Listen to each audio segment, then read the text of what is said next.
Shao Kahn's death did nothing to relieve Scorpion's pain. The loss of his kin still weighed heavily upon him. For reasons he could neither explain nor understand, he was drawn to the home of the Shirai Ryu. Standing amid the rubble in solemn contemplation, Scorpion was visited by apparitions of his fallen comrades, who revealed the true mastermind behind their brutal deaths. Enraged, he returned to the Netherrealm. As the spirits of his kin immobilized Quan Chi, Scorpion slew him, finally avenging their deaths.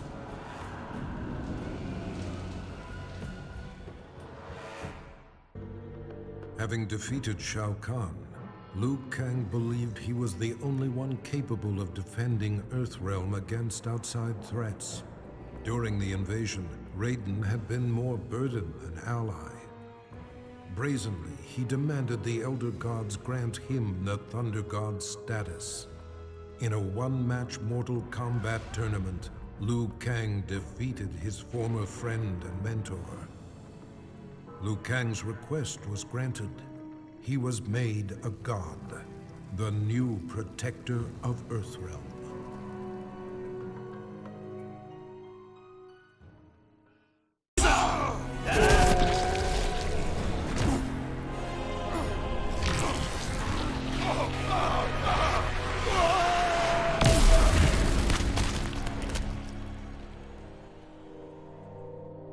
Kung Lao had avenged his ancestor's death and saved Earthrealm from Shao Kahn's brutality.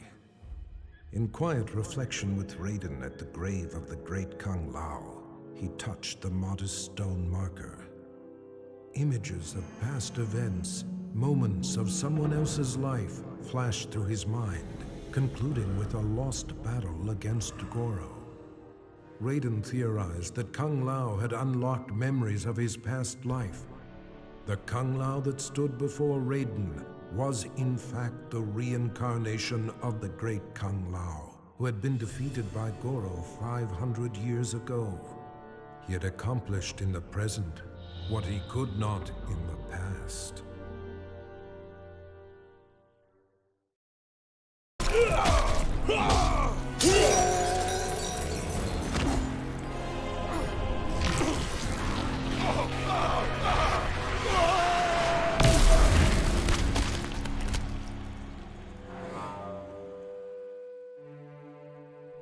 After the victory over Shao Kahn, Sub-Zero learned from Raiden the truth, that the Lin Kuei were ultimately responsible for the deaths of both Sub-Zero's and Scorpion's families. Enraged, Sub-Zero offered Scorpion a chance to share in his quest for vengeance. With the might of fire and ice combined, they were a storm of vengeful fury as they cut down their foes. Once justice had been done, Sub-Zero and Scorpion disappeared into legend, emerging from obscurity only to avenge the innocent. The forces of darkness will never stop this deadly alliance.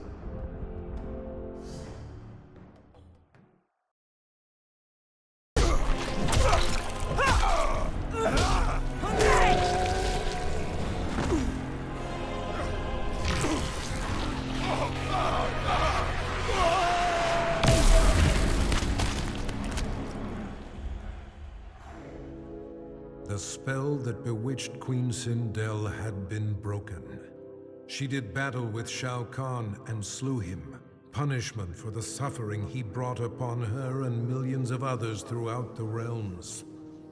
She dissolved the sorcery that bound Edenia with Outworld and began restoring her realm to its former glory. The many races of Outworld were impressed. Not only had Sindel defeated Shao Kahn, but she had shown great leadership in chaotic times. They willingly offered her their allegiance. Under Sindel's governance, the realms of Edenia and Outworld remain merged in spirit.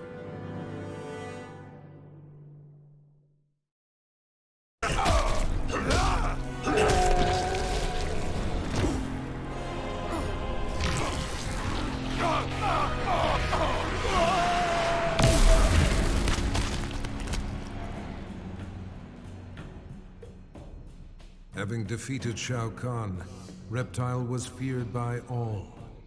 He forced Shang Tsung to regenerate his raptor race. The process took agonizing months, but soon Reptile heard the snarls of young broodlings throughout the flesh pits. Eventually, Shang Tsung had created an army of raptor warriors bred to serve Reptile. They stormed the realm, killing any Tarkatan, Shokan, or Centaur who opposed Reptile's rule. The intoxicating feeling of reuniting with his people blinded Reptile to the suffering of his former comrades. Reptile was home once more.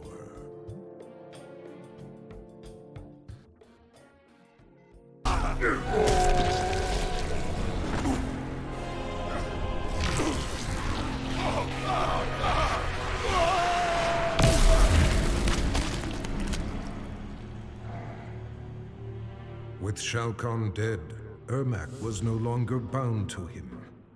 Anarchy erupted within Ermac as the many warrior souls that comprised his being struggled for dominance. Only one had the strength of will to quiet the chaos. The conflict resolved, Ermac returned to Outworld, determined to reunite with his past. Queen Sindel and Princess Kitana were shocked to learn the truth, that trapped among the many spirits within Ermac was their husband and father, King Jared. Though he would never be the Jared they once knew, Ermac would forever serve and protect his queen and the Edenian people.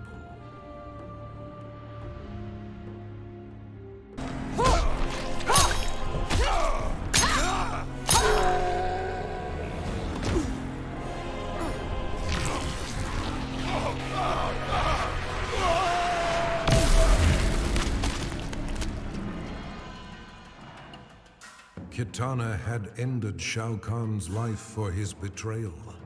She had discovered the truth about Mileena, but rather than slay her as well, she took pity on her half-sister. She offered Mileena a home within the Edenian aristocracy. She was, after all, of royal blood. Mileena cautiously accepted her sister's invitation. With Mileena and Jade at her side, Kitana formed a fighting force dedicated to bringing justice to the realms. Never again would a warlord arise to create such terror.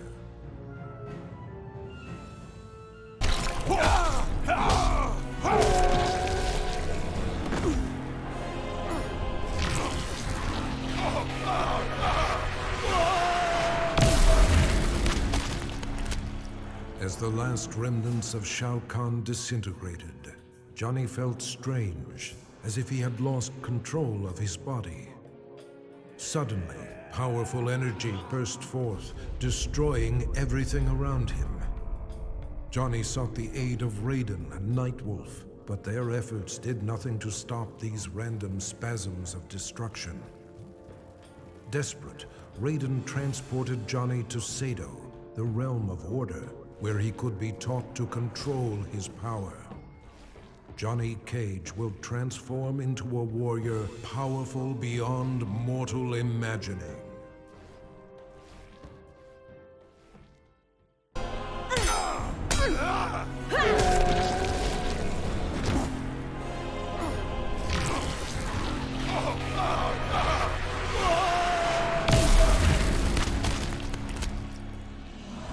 Shao Kahn was defeated, but the intense battle rendered Jade unconscious. She slipped into a dreamlike state and found herself walking in an unknown realm. As she explored, her surroundings shifted and changed. Jade approached a lone figure who stood in the distance, a shimmering woman. She did not reveal her name, but spoke with an air of regal authority. Through the minds of countless mortals, the woman had been watching events as they unfolded over the centuries. She informed Jade that Shao Kahn's death was an outcome that must be reimagined. Jade was defenseless as the woman possessed her body and emerged in the waking world.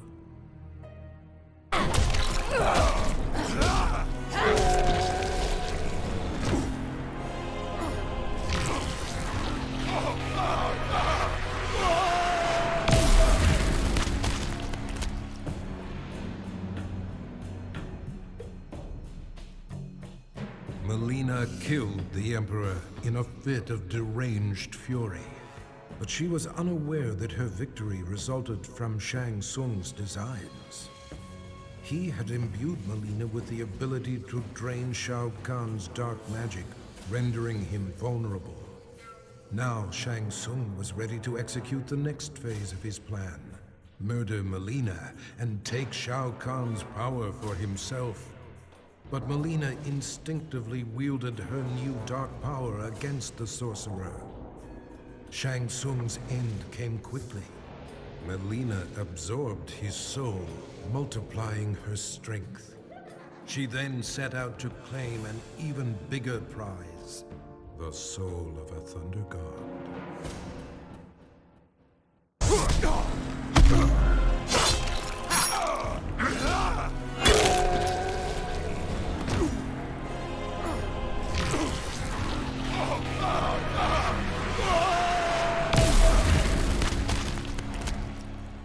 It took all of Nightwolf's power to destroy Shao Kahn. His spirit guide, the Wolf, had aided him in the battle, but in the aftermath, its presence was no longer felt. Nightwolf returned to his home, seeking the Elder's help in reconnecting to the spirit world. During their ritual, his wolf returned to him, changed. Shao Kahn had tethered his soul to the wolf spirit in order to cheat death. Now corrupted with Shao Kahn's evil, Nightwolf has transformed into his animality, his bite converting his victims into subservient lycanthropes. Through Nightwolf, Shao Kahn will conquer Earthrealm, one mortal at a time.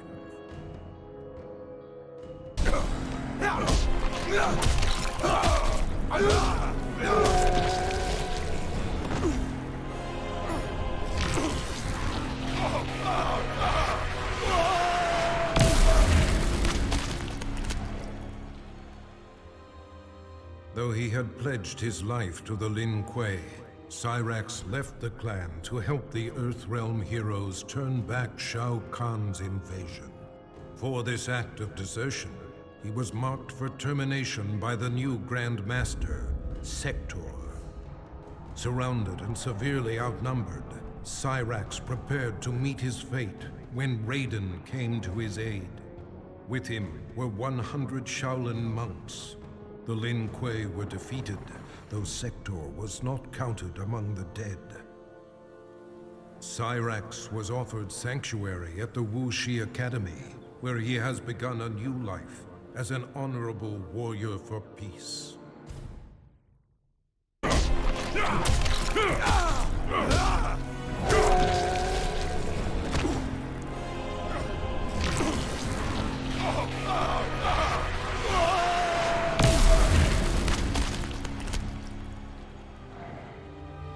Quan Chi should never have resurrected Noob Saibot, nor should he have enhanced his power to defeat Shao Kahn. The Revenant he created had broken free of his control. Noob had secretly formed an understanding with a cleric from the realm of chaos, and opened for him a portal to the Netherrealm. Shinnok, Quan Chi, and the Brotherhood of Shadow were unprepared as the forces of chaos overwhelmed them, leaving the underworld severely weakened. Satisfied with his work, the cleric, Havoc, returned to the realm of chaos. Noob Saibot remained to seize control of the Netherrealm.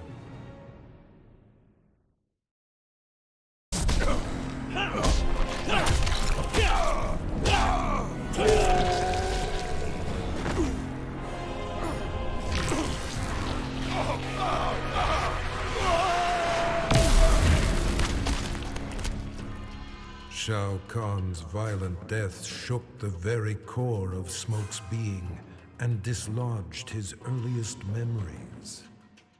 Tomas Rabada was only a boy when he was abducted by an obscure cult and sacrificed to a demon.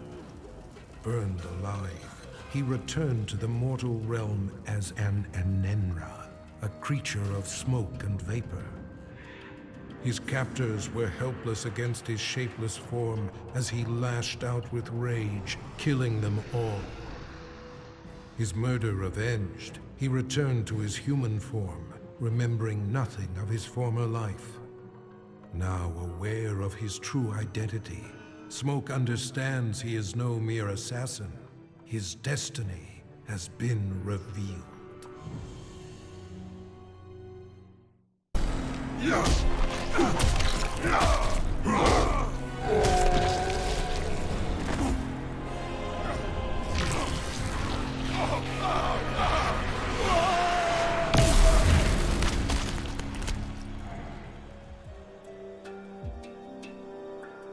Sector had dedicated his life to the Lin Kuei. His victories had brought honor to his father, the Grand Master. He had proven himself worthy. It was time to replace his father. In a bold attack, Sector smashed through a company of Lin Kuei guards as he pushed toward the Grand Master's chamber. There he found his father waiting. The Grand Master warned him that wearing the Dragon Medallion brought much power, but at a cost. Sector ignored the warning and slew his father, whose soul burst from his body and flew into the medallion. Sector had finally seized control of the Lin Kuei.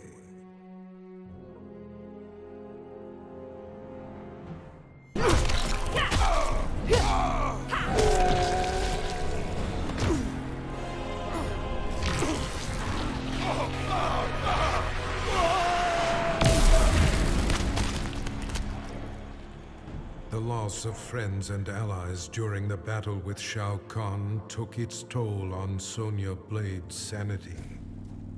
She left the Special Forces and went into seclusion to cope with her grief.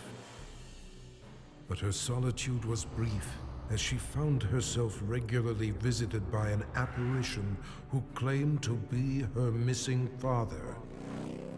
With her father as a guide, Sonya embarked on a mission to exterminate what remained of Shao Kahn's army.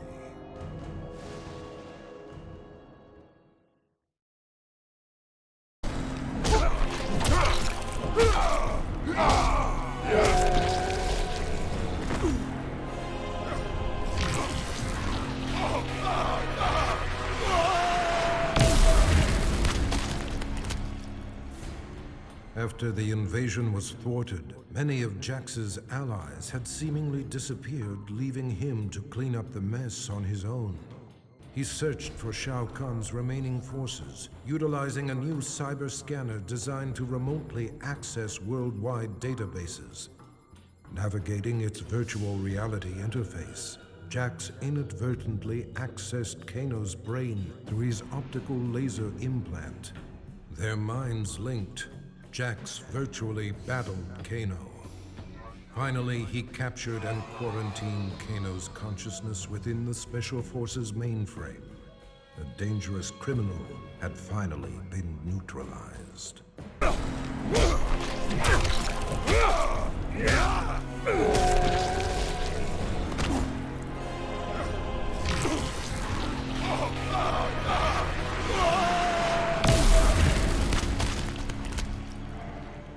Kano made a fortune selling arms to Shao Kahn and used the profits to upgrade his cybernetics. The added connectivity of his eye implant gave him unparalleled access to global communications. Using his mind, he navigated the databases of banks, law enforcement agencies, and other networks. But his activities left him vulnerable to hackers. Jax infiltrated Kano's mind and trapped his consciousness in the Special Forces mainframe. It wasn't long, however, until Kano managed to free himself. His consciousness spread like a virus throughout the Special Forces network of automated weaponry. Kano has become a one-man army.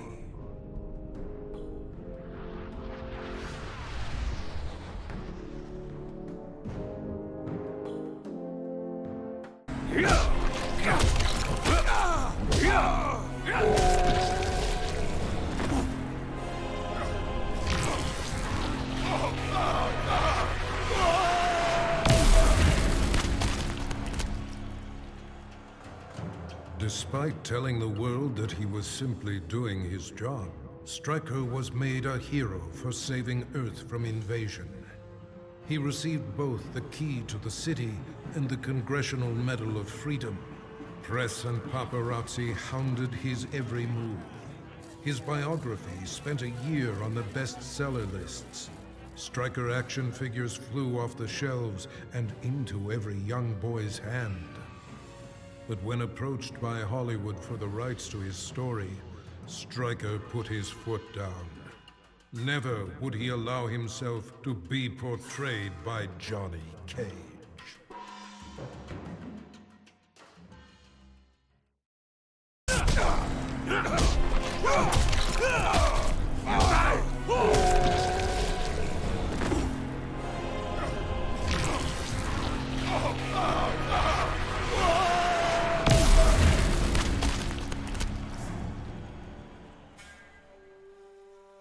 Shang Tsung voraciously consumed Shao Kahn's soul, absorbing his immense power. Overwhelmed by his newfound sorcery, he fled to Outworld. Moments before suicide, Shang Tsung was visited by Boraicho. The mentor of warriors offered to teach him to control the dark magic, but for a special purpose. Liu Kang had become a god. The power had corrupted him, transforming him into a tyrant. He needed to be stopped. After rigorous training, Shang Tsung mastered the one technique that could finish Liu Kang. Vengeance would finally be his.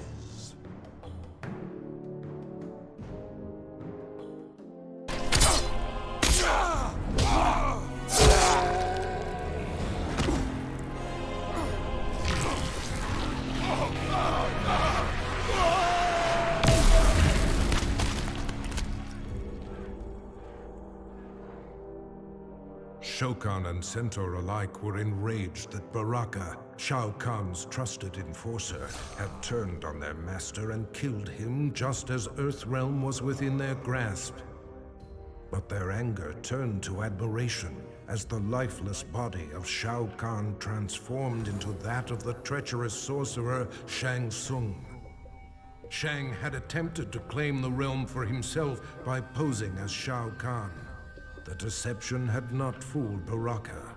He had recognized Shang Tsung's scent and torn out his throat. With Earthrealm finally in Shao Kahn's control, Baraka's loyalty and bold action were rewarded. The Tarkatans replaced the Centaur as the Emperor's favored race.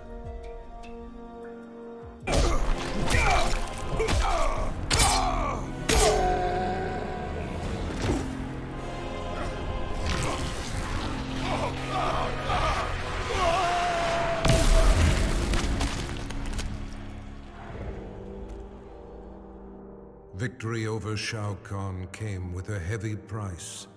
Cabal's respirator was badly damaged, and if it was not repaired soon, he would surely die. Desperate, he tracked down Kano and forced from him the identity of the cyberneticist who developed Kano's eye laser. The good doctor was not easy to find, but he was more than eager to help, for a price. Now Cabal is rebuilt. He is better than he was before. Stronger, faster. He will need to be in order to repay his debt.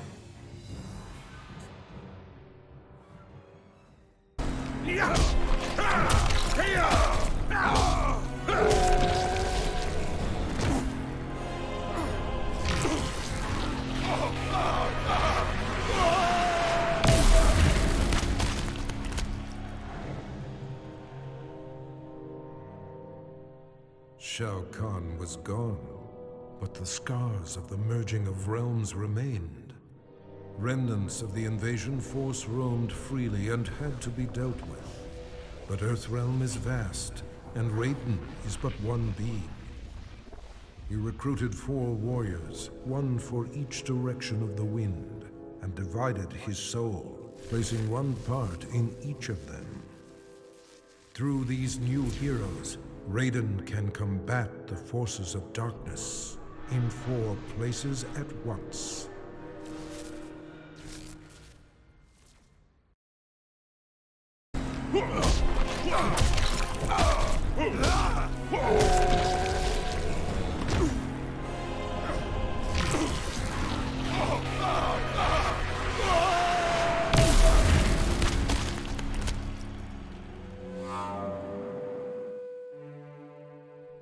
Having finally brought about Shao Kahn's demise, Quan Chi was then tasked with growing the ranks of the Brotherhood of Shadow.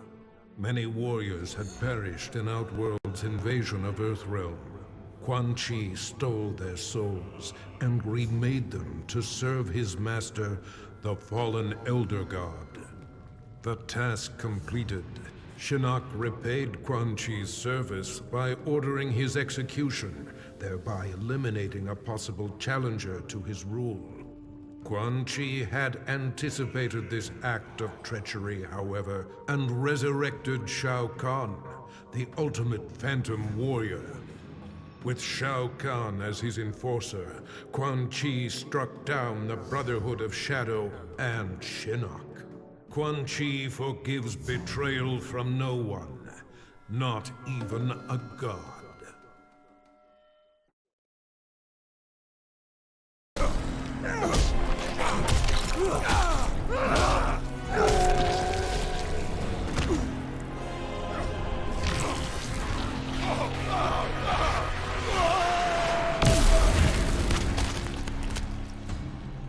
Shiva had recognized the signs.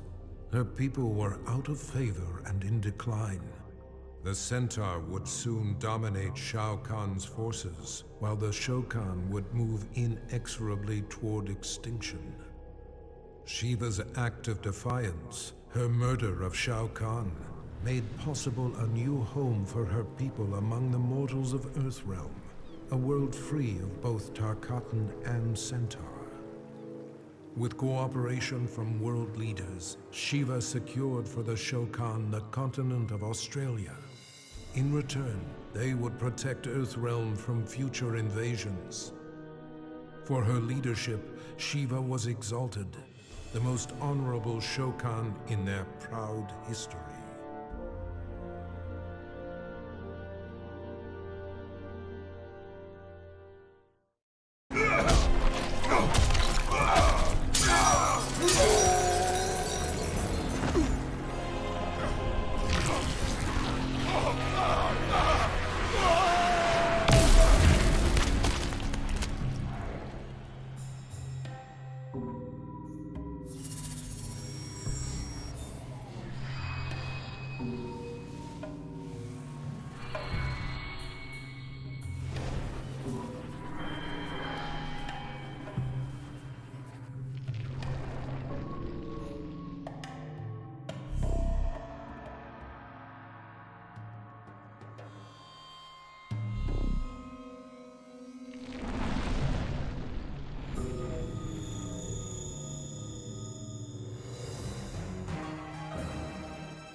Controlled by Quan Chi's sorcery, Scarlet attacked and destroyed Shao Kahn.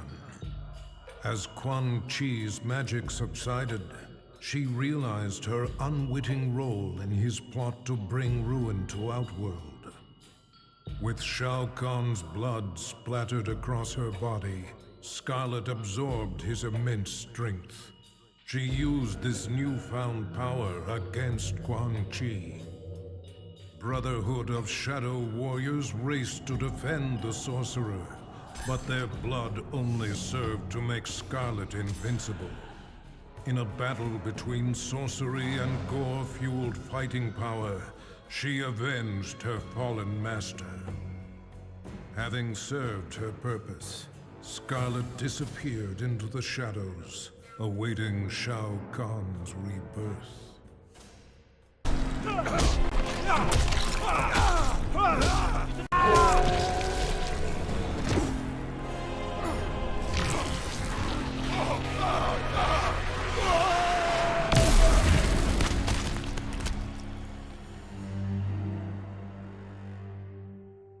Guided by Sento, his ancestral sword, Kenshi destroyed Shao Kahn and saved Earthrealm from Armageddon.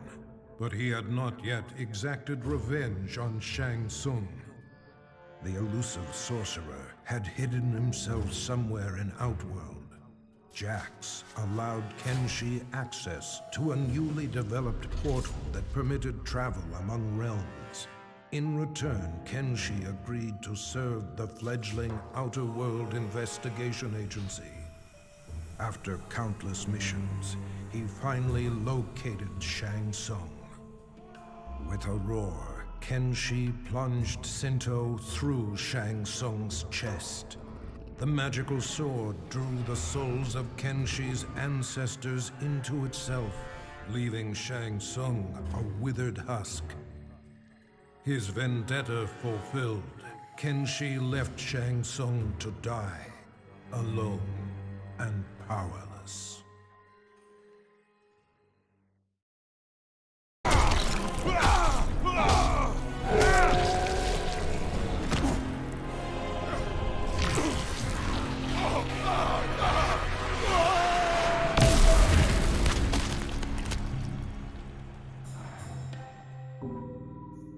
Shao Kahn had used Rain to crush the Edenian resistance, but had not granted him an army. For this betrayal, Rain drowned the Emperor in his own blood. A grateful Raiden thanked Rain for eliminating the Emperor and saving Earthrealm. His heroics were befitting of a son of Argus. Rain's lost heritage was a revelation to him. That he was a direct descendant of an Edenian god proved his superiority. Power was his by right. His divinity confirmed, Rain's path was clear. He would use Shao Kahn's army to rule not just Outworld, but all the realms. To Raiden's surprise and horror, Rain's first target is Earthrealm.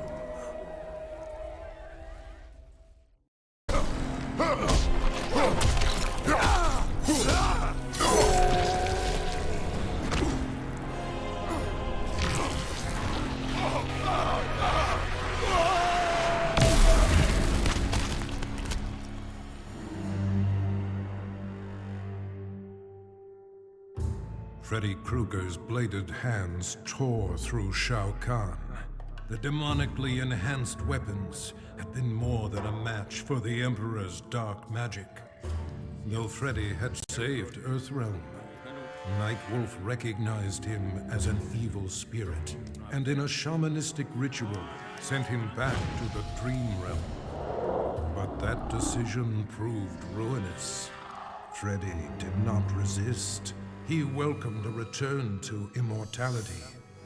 From the Dream Realm, he will again create a nightmare in Earthrealm.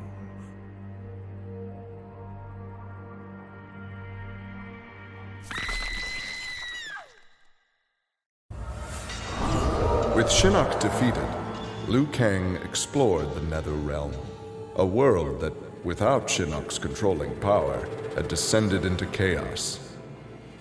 Liu Kang was no sorcerer or elder god, but his fighting skill was more than enough to beat Netherrealm's demons into submission. Liu Kang realized that Netherrealm was his for the taking, and that ruling appealed to him. He would assume Shinnok's throne and ponder the conquering of other realms.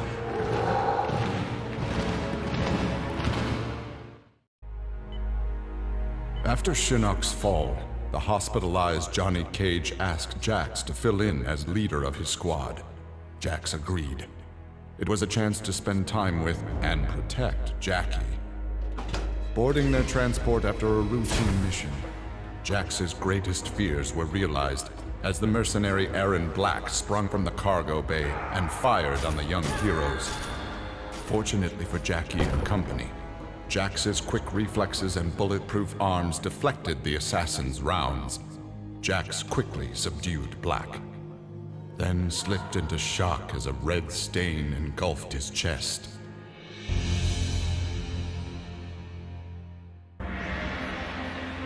After millennia of fending off Earthrealm's enemies, Raiden began to wonder if defense was the best path to peace. In a change of tactics, Raiden and the Shirai Ryu attacked Kotal Khan's armies before they could rebuild. They decimated the Emperor's forces, leaving Outworld at their mercy. The victorious Raiden claimed dominion over Outworld. The first of many threats to Earthrealm had been removed.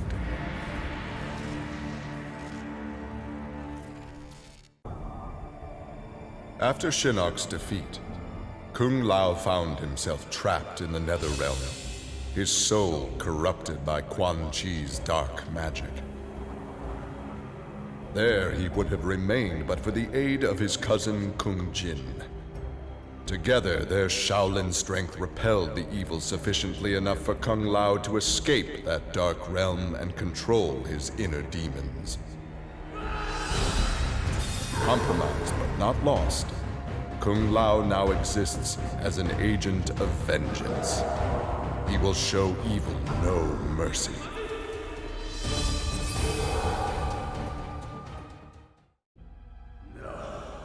Kano had always been a survivor, but even he would one day succumb to fate.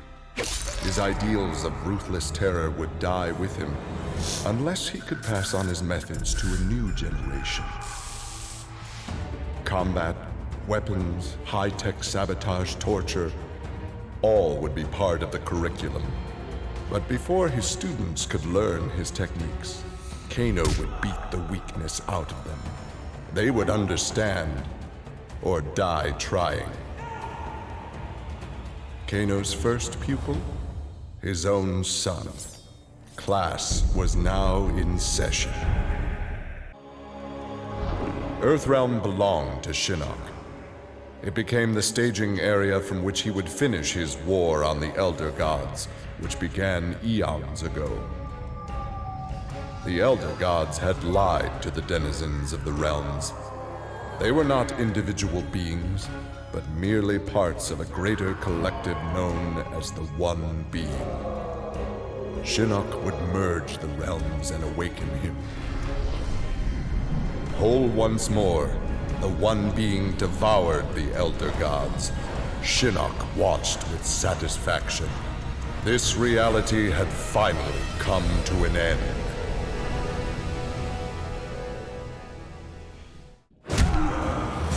Johnny Cage's life had turned out to be stranger than any science fiction film, but he knew the final scene was approaching.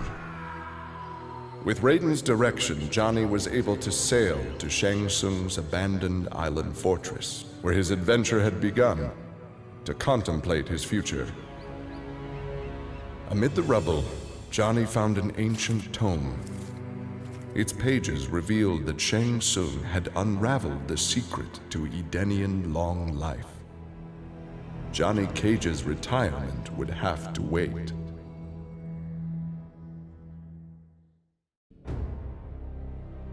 Exhausted by her ordeals, Sonya slipped into a deep sleep and began to dream. Kano held Jax and Cassie hostage. He made Sonya choose who would live and who would die. Seeing no way to free them both, she chose Cassie and screamed as Kano killed Jax before her eyes. Still screaming, she was awoken by Johnny. He had horrific news. Jax was dead by an assassin's bullet.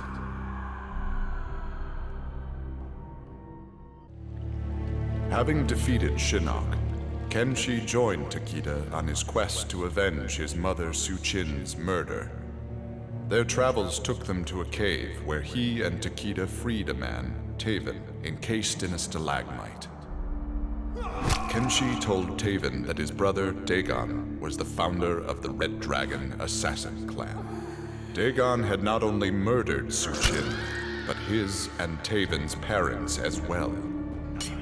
Together, Kenshi, Takeda, and Taven lay siege to the Red Dragon base. Dagon fell victim to Kenshi's rage. Su-Chin's murder had been avenged.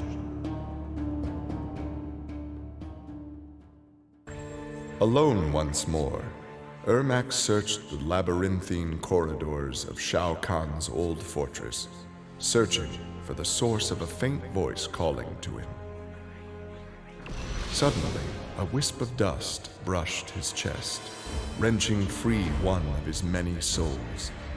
The dust took the form of a man who began to consume soul after soul. As the weakened Ermac stared helplessly, he recognized the mysterious figure. The sorcerer Shang Tsung, returned from death.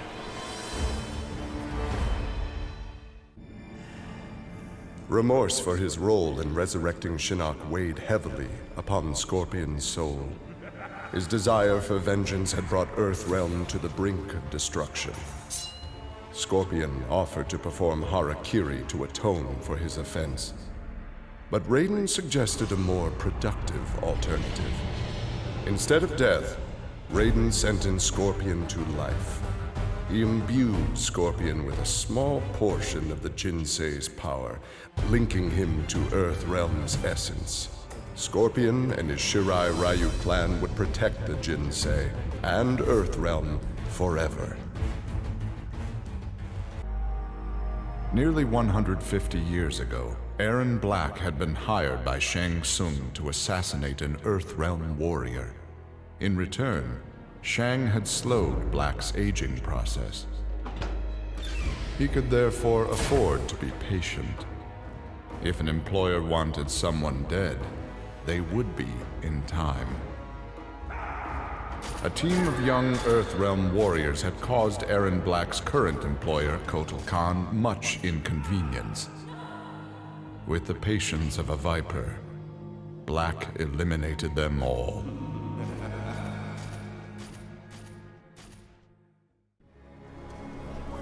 Kitana found herself walking the streets of a magnificent, shining city.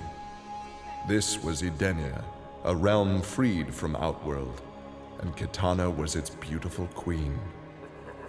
This was the timeline unaltered by Raiden. Earthrealm had been destroyed by Shao Kahn, but Kitana had survived Armageddon and united the other realms to destroy him. Long-lasting peace was the result. Kitana awoke from this vision to find herself in the Nether Realm.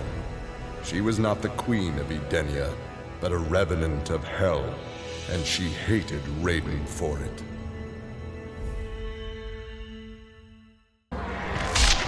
Kotal Khan returned to Outworld determined to rebuild his forces. But Raiden defeated him in a surprise attack and claimed dominion over Outworld. Desperate, the Emperor called upon the Elder Gods to aid in preserving his sovereignty. They granted his request, invoking the most sacred of contests. Now, once every decade, Kotal Khan must enlist his greatest defenders to face Raiden's challengers in mortal combat.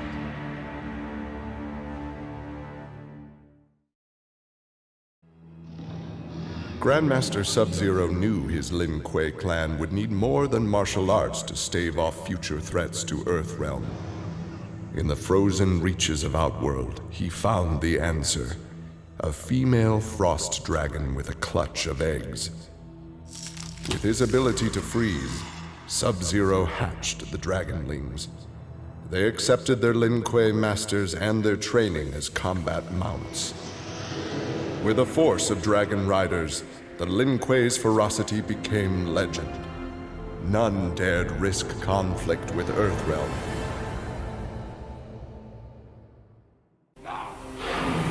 The alien tore through Shinnok's flesh, reducing him to a bloody pulp. The creature then returned to its nest in Outworld. It continued to venture forth looking for suitable hosts for use in establishing a new hive. The alien found more than a few intriguing species and dragged them back to its lair. Once a queen had been spawned, the alien's new hive multiplied quickly and spread unchecked throughout the realm. Emperor Kotal Khan attempted to save Outworld in a desperate final attack on the alien's main nesting ground. The attack failed. Outworld belonged to the aliens. Leatherface had cut down the old man in the strange outfit. Maybe now that he was dead, the pretty yellow-haired gum-chewing girl would notice Leatherface. Putting on his fanciest mask, Leatherface found the army camp where the pretty girl could be found most days. He had to cut through a few guards and more than a few of her friends to get to her, but it was worth it. He pulled out the old man's face, which he'd saved for the girl as a present. The girl didn't want the present, and she wasn't being nice. So Leatherface chopped her into tiny pieces for Drayton to use in his chili. He then took off his mask and set to work on the girl's face. If she wasn't going to be his girlfriend, she could be his in other ways.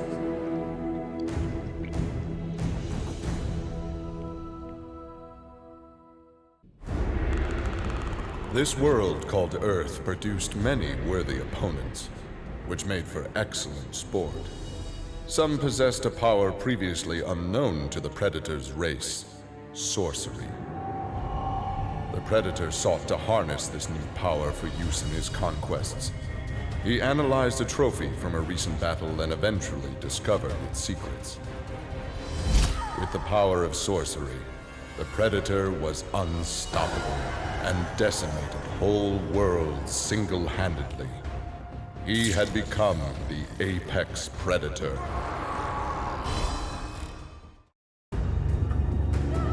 Like Scorpion, Jason Voorhees was a revenant. A vengeful spirit returned to life. Hundreds had fallen victim to his bloodlust. Liu Kang, now ruler of the Netherrealm, took notice. An immortal killer like Jason would be useful in his plans for conquest. He drew Jason into the Netherrealm and offered him an endless bounty of slaughter in return for his allegiance. Jason's simple reply was to destroy Liu Kang.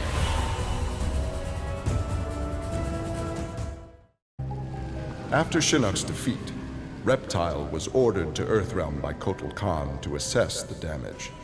Such intel could prove useful in future conflicts.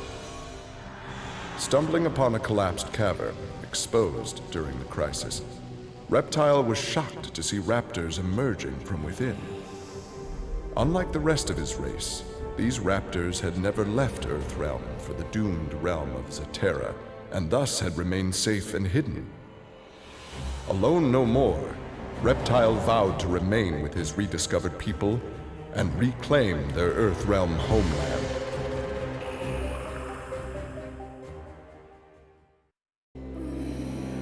Overcome with exertion, Melina collapsed and felt her soul gliding through the ether. She awoke in an incubation chamber. Nearby were countless others, each containing an exact copy of her.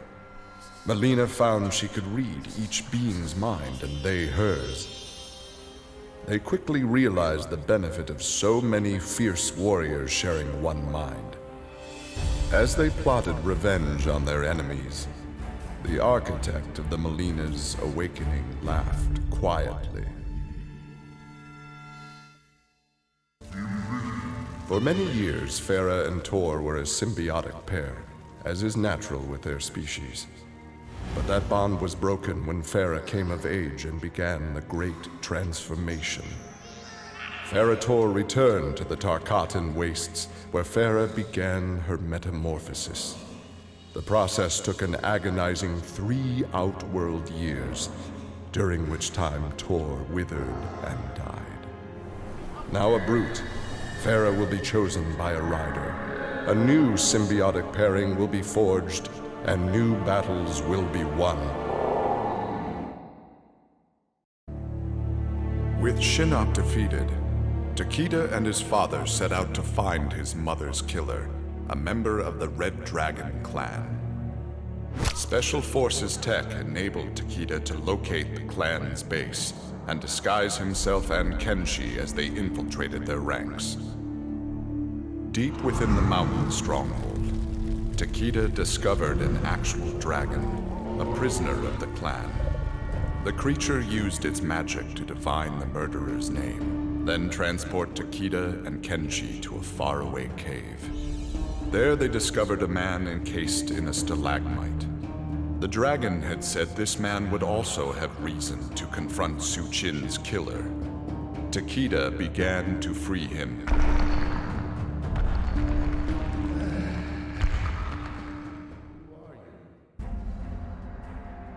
Devora's ultimate plan was not to destroy Shinnok, but to enslave him. She implanted larvae, her young, in his body to gestate. Having consumed the godlike power of their immortal host, Devora's offspring were unlike any Kaitin ever born. As they matured, they spread like locusts throughout the realms. Her army of Kaitin super drones brought glory to Devora, their beloved queen, and destruction to all.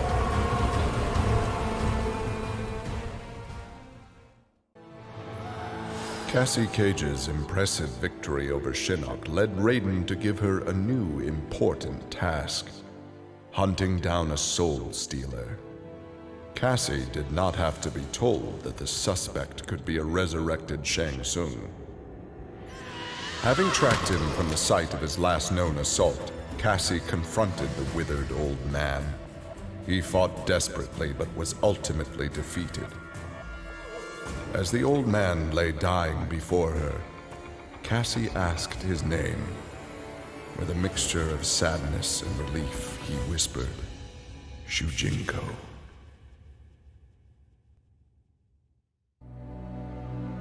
Quan Chi had long been a servant of Shinnok. His role in freeing him from imprisonment had not gone unnoticed by the Elder Gods. Shinnok was no longer a threat, but Quan Chi's actions had given rise to a new power.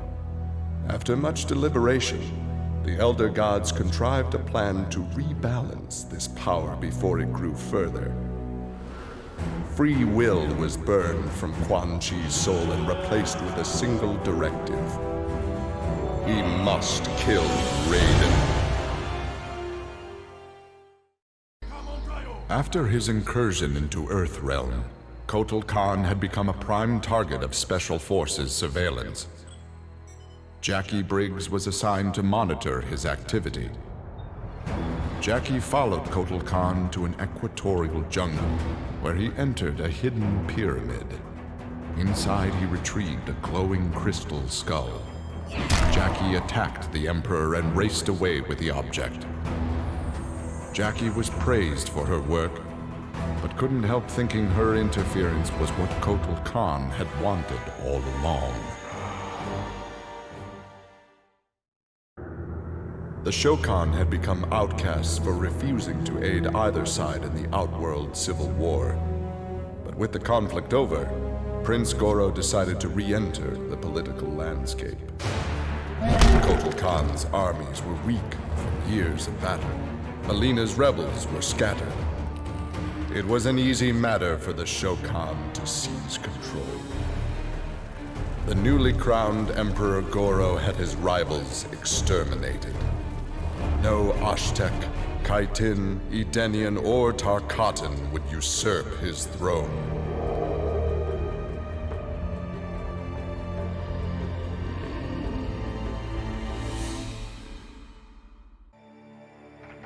For his role in saving Earthrealm, Kung Jin's family created a statue in his likeness for inclusion in Raiden's revered collection. But Kung Jin's thoughts were with one no longer accepted by his family, Kung Lao. Kung Jin set out to locate his cousin and found him in the Nether Realm. Raiden believed Kung Lao's tortured soul was forever trapped without Quan Chi's magic to free him. But Kung Jin knew the Shaolin were stronger than any sorcerer's spell. He vowed to help Kung Lao fight off the evil that had remade him.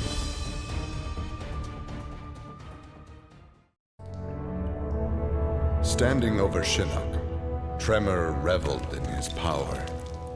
Much had changed since the Black Dragon's excursion to the Dream Realm.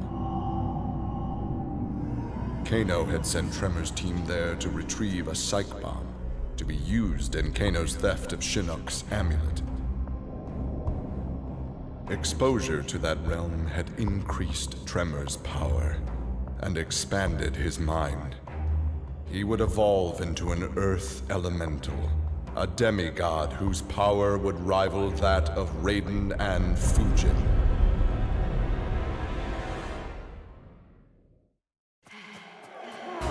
With Melina executed, Tanya's dreams of a free Edenia seemed dead as well.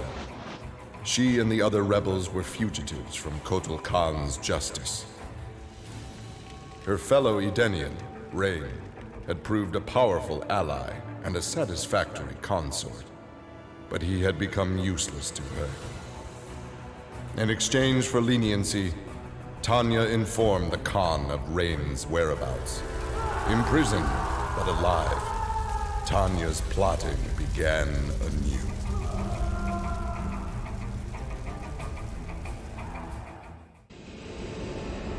Having learned that Outworld was now protected by the Mortal Kombat tournament, Bo Raicho returned to defend his homeworld. He was no friend of Kotal Khan, but no realm deserved subjugation. Bo Raicho began training Outworld warriors for the fight to come. With Bo Raicho's fighting skills and leadership, Outworld repelled the Earth Realm aggressors. His former friend Raiden had been denied. After destroying Shinnok, Triborg turned his attention to the Special Forces. General Blade and the others fought valiantly, but their human weaknesses led to their inevitable defeat. Now with access to the SF computer network, Triborg used it to interface with the Lin Kuei storage drives from which he was spawned. He saved the brainwave data of dozens of his Lin Kuei brothers and sisters to the SF servers. The SF laboratories provided the materials necessary for Triborg to create cybernetic bodies for each one. Soon the downloads were complete. The Cyber Lin Kuei had been reformed. But because Sub-Zero had forever sullied the clan's name, Triborg decided to begin anew. He would henceforth be known as the leader of the deadliest clan in all the realms, the Takunin. Kronika's power overwhelmed me, such that I would have been driven mad had I not spent centuries mastering the dark powers beyond the grasp of ordinary mortals. Now, I am the master of time and fate. But Kronika's fall proves that even titans can be defeated. Though my new power lets me roam infinite timelines and feast upon the souls of billions, I am vulnerable. To survive, I must return to the shadows, avoid confrontation, and work my will through the hands of others. More specifically, through the hands of my fellow titans. These monstrous beings are plied easily by appealing to their greed, vanity, and fear. Through them, every soul in eternity bends to my influence. In my new era, morality will be exposed as the illusion it is. The cunning will prosper, while the good suffer. This is the word of Shang Tsung. Have a nice day. I conquered history like I conquered realms, merging billions of potential timelines into a singularity. The universe has been remade in my image, and all is as it should be. The weak serve the strong. The strong compete for power, wealth, and my favor in mortal combat. For centuries, the tournament's champion has gone undefeated. That champion is me! Hail the Conqueror! Hail Shao Kahn!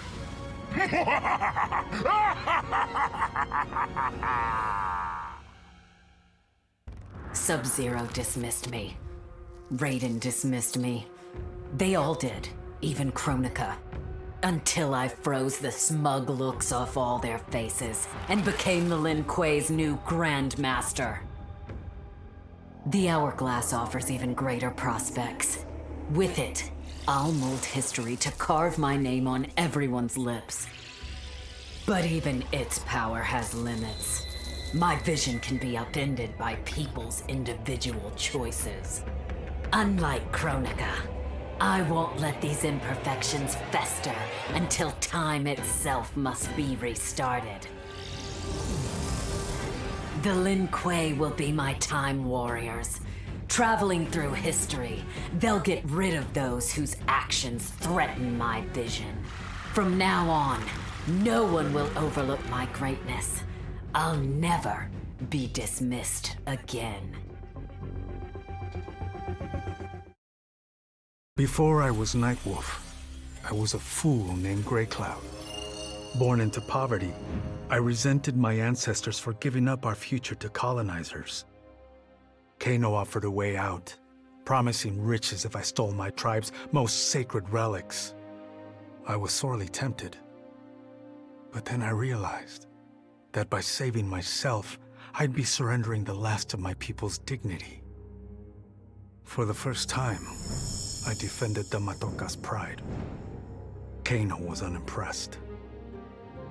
But as I lay dying, the Great Spirit came to me. By rejecting Kano, I had proven worthy of an ancient honor. The mantle of Nightwolf, legendary defender of the Matoka. Now, as I inherit Kronika's mantle, the way before me is split. The Keeper of Time cannot also be my tribe's defender. Which path do I choose? Even here, at time's beginning, the Great Spirit's wisdom guides me. She calls me to restore history. The Matoka, I must leave to another. To the next Nightwolf. Like all our sacred relics, the Nightwolf mantle belongs to the tribe. Any Matokan can prove worthy of its power. I enjoy imagining who will defend us next. This was my dream vacation. I saw mayhem, mutilation. It was all a gas. For a while. But these nincompoops, they didn't really get me. Not even that pretty boy, Ninja Mime. Good night, sweet prince.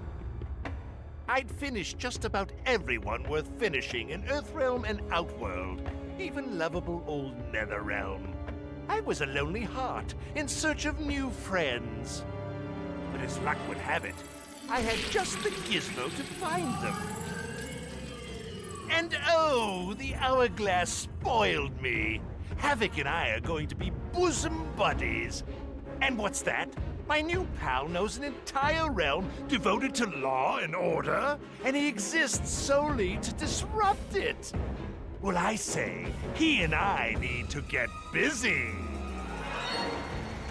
Meet the League of Misunderstood Maniacs. We're giving Order Realm an enema. And when we're done, who knows where we'll crash next? Maybe we'll come to your house and slip live grenades under your pillow. Maybe we'll gut your favorite pet. Or maybe we'll just break your TV right now.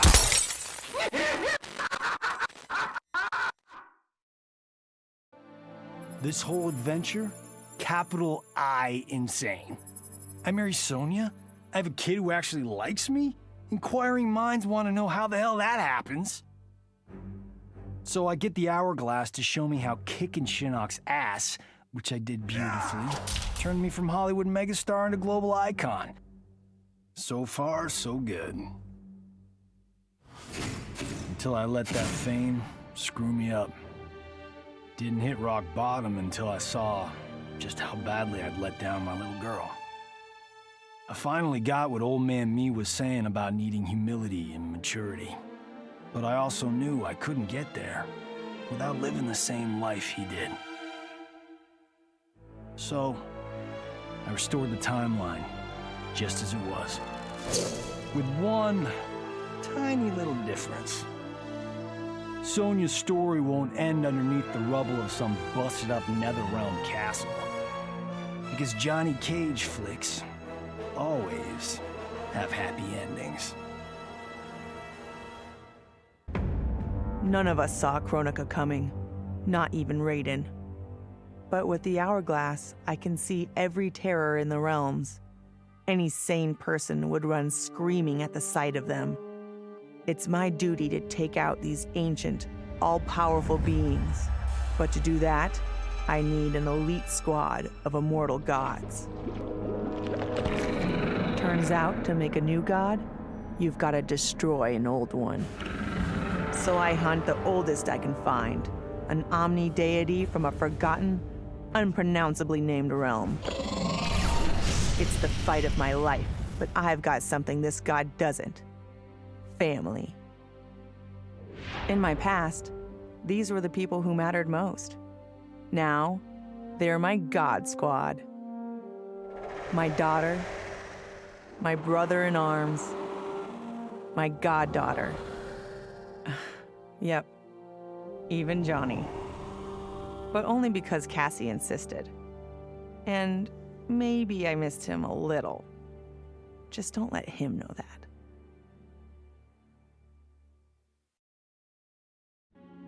For the second time in my life, I kicked the living shit out of an immortal. My prize? The hourglass. Now I can change history. Talk about redonkulous cosmic power.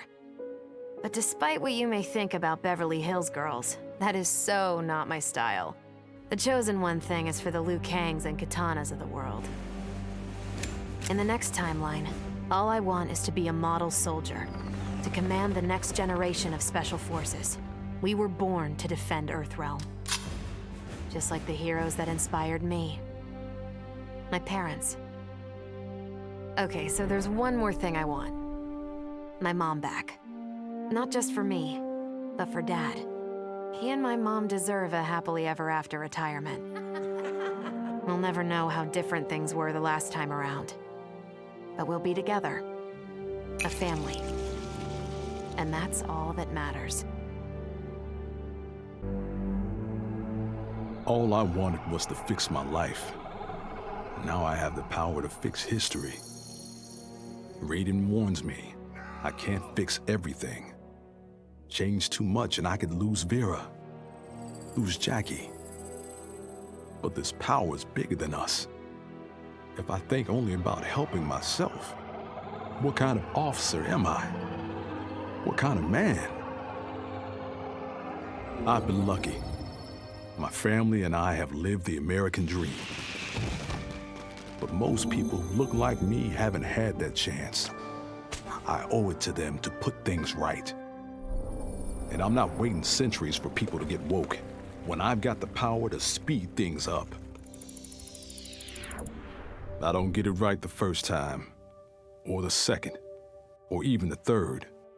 But eventually, I knock it out of the damn park. My family's back. The world's a better place for everyone.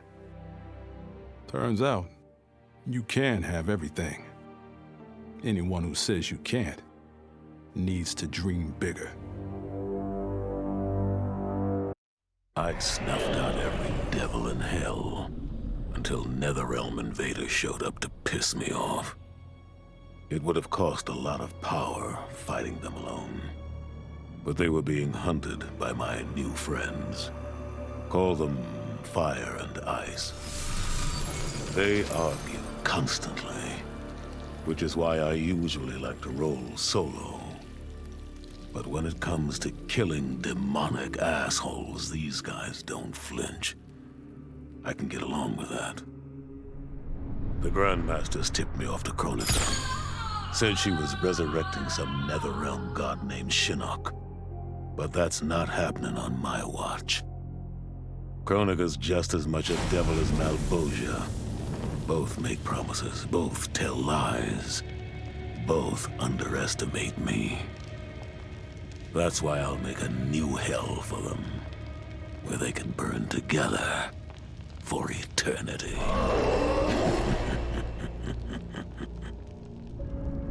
The Netherrealm's locked down, but there's still 8 hells left to purge.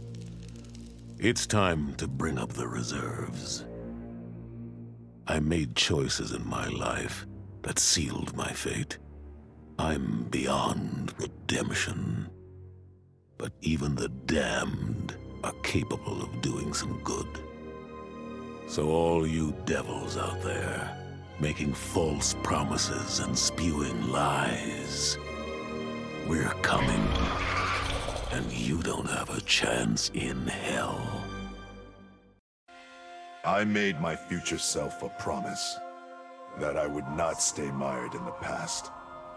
But once I controlled the hourglass, I could not keep that promise. I had to restore my family. Over and over, I crafted the sands of time. Yet in every new timeline, my family's tragedy repeated. I was powerless to change it.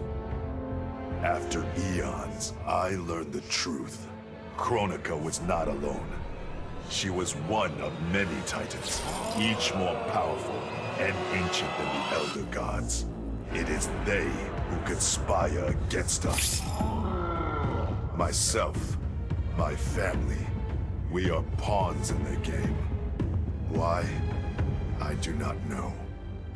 But I will find out. And then, I will have vengeance. Kronika said I would lead the new era's deadliest clan. But she made such promises to many, she could never keep them all. So I betrayed her, before she could betray me. When Kronika's sands fused with my shadows, my ambitions grew.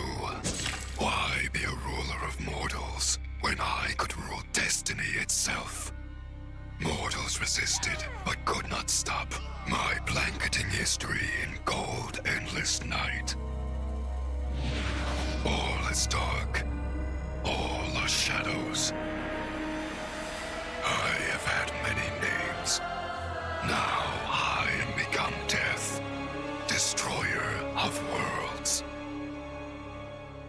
Kronika's power was mine to share with the tribe. In the new timeline I built, Tarkatans would be slaves no more. We would rule. We easily took Adelia, then Outworld and the Netherrealm. Last, we challenged Earthrealm in mortal combat. Within 1,000 years, all realms fell to Tarkatan blades, and we have not run out of meat since.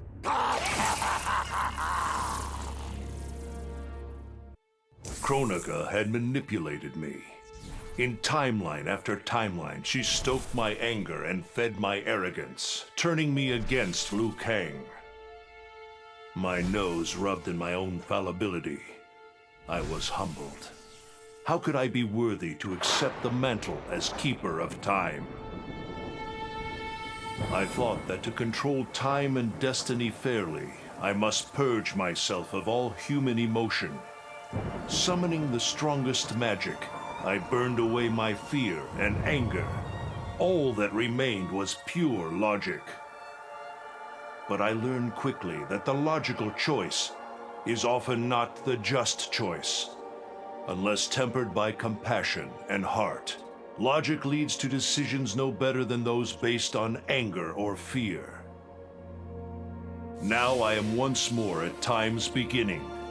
But on this journey through history, I will infuse logic with love. In this timeline, I will finally achieve peace for the citizens of all realms. The hourglass was there for the taking, and I could think of only one thing. Dad. Killed. Made a revenant. Resurrected. Since coming back, Dad's never forgotten the things he did for Quan Chi. I thought with the hourglass, I could fix all that. And I can. Dad won't die in that massacre. He'll never be a revenant. But turns out, what my guts told me since the start of all of this is true. Dad and Mom got together when he was in treatment. He doesn't suffer. They don't meet. And I'll never be born. And you know what? I'm good with that.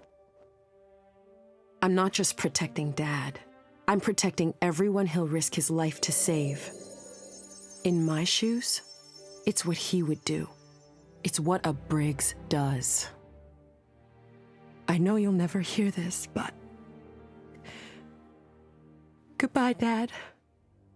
I love you.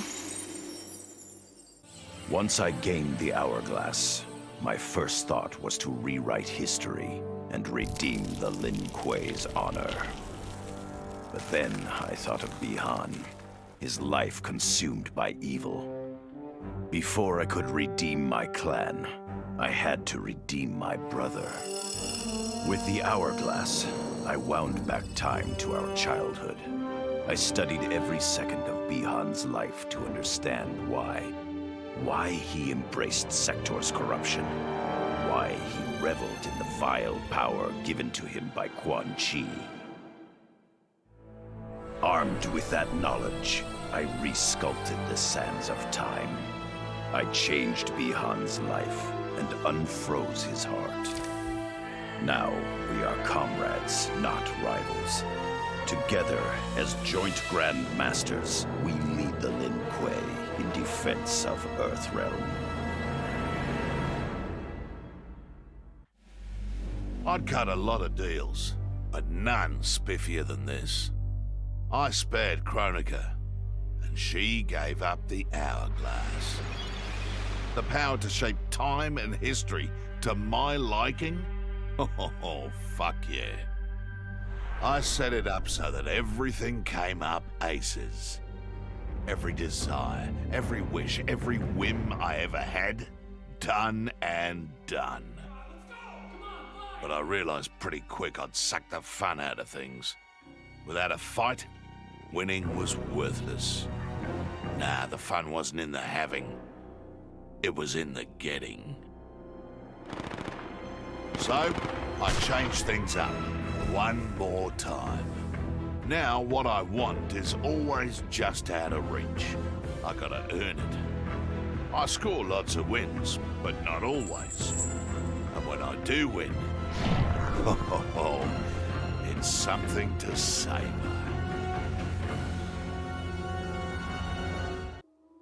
Shit sounds cool, right? The power to control time, immortality, destiny. Well, let me tell you, this job sucks. There's no pay, no weekends, and your shift lasts forever. The only smart play is to turn back time and give it back to Kronika. Bet your ass she's grateful, too. I didn't ask her for much. Just a chance to take out anyone who's ever tried to burn me. Black Dragon was always more of a gig than a brotherhood anyway. Now I get to live large, enjoying the simple life of a well-to-do family man. And if Shao Kahn or Shinnok ever come knocking, my family and I'll take them down. Just like I took down Shinnok's mom.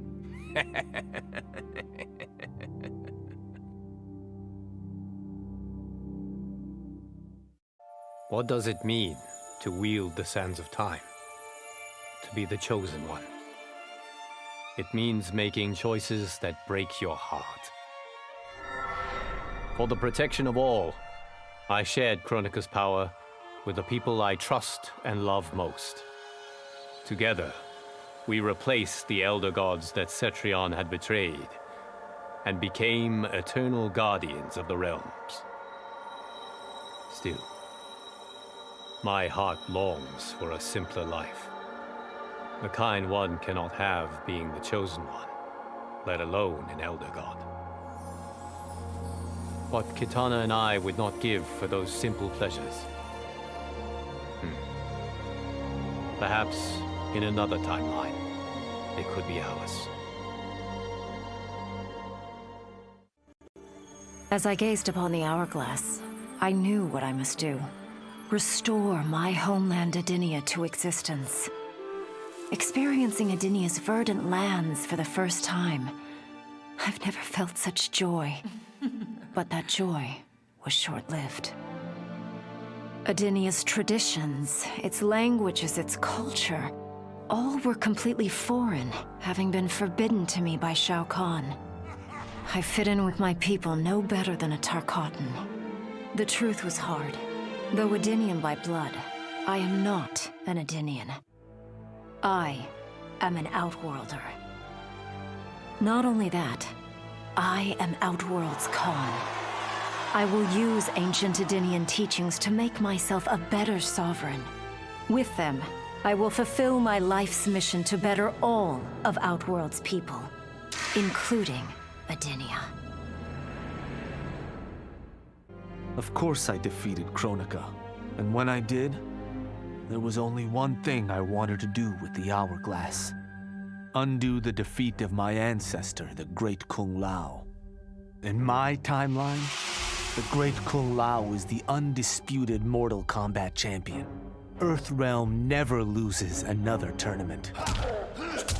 For generations, his example inspires millions to join the White Lotus Society and defend Earthrealm. They in turn inspire rebels to overthrow Shao Kahn in Outworld. The realms make peace.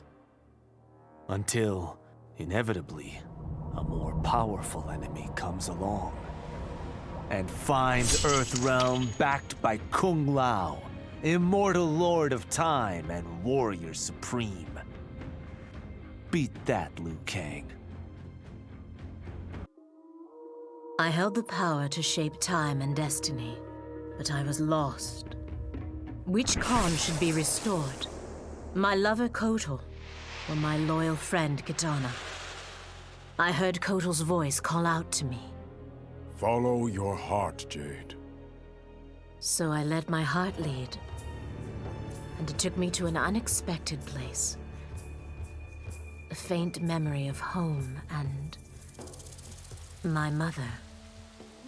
I restored my parents in Edenia, building a new era without Shao Kahn. And what a happy childhood I enjoyed. But as I matured, I sensed that I was no ordinary child.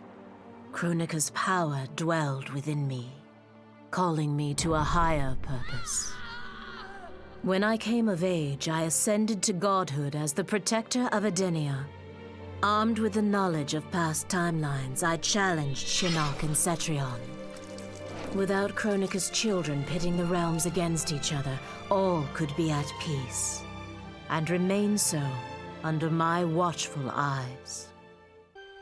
OCP built me to serve the public trust, protect the innocent, and uphold the law.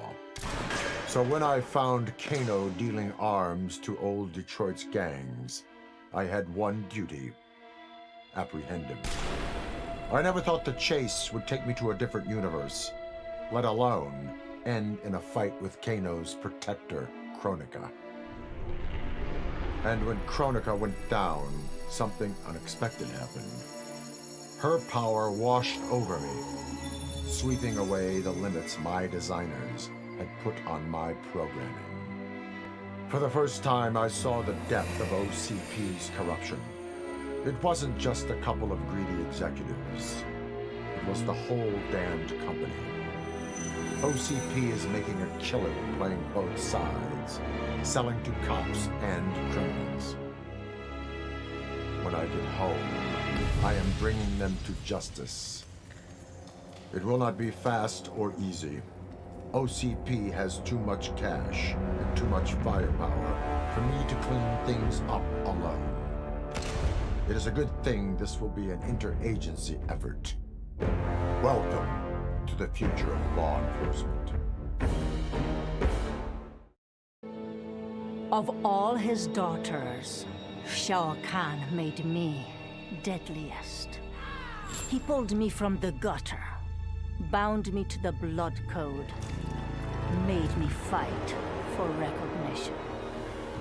Perhaps he will commend me when I bind the blood code to the sands of time. Now a blood god, I demand more than Shao Kahn's recognition. I demand worship. I'll have temples, ministers, acolytes, prayers, and sacrifices. Rivers of blood shed in my name, purging heretics who dare to reject me.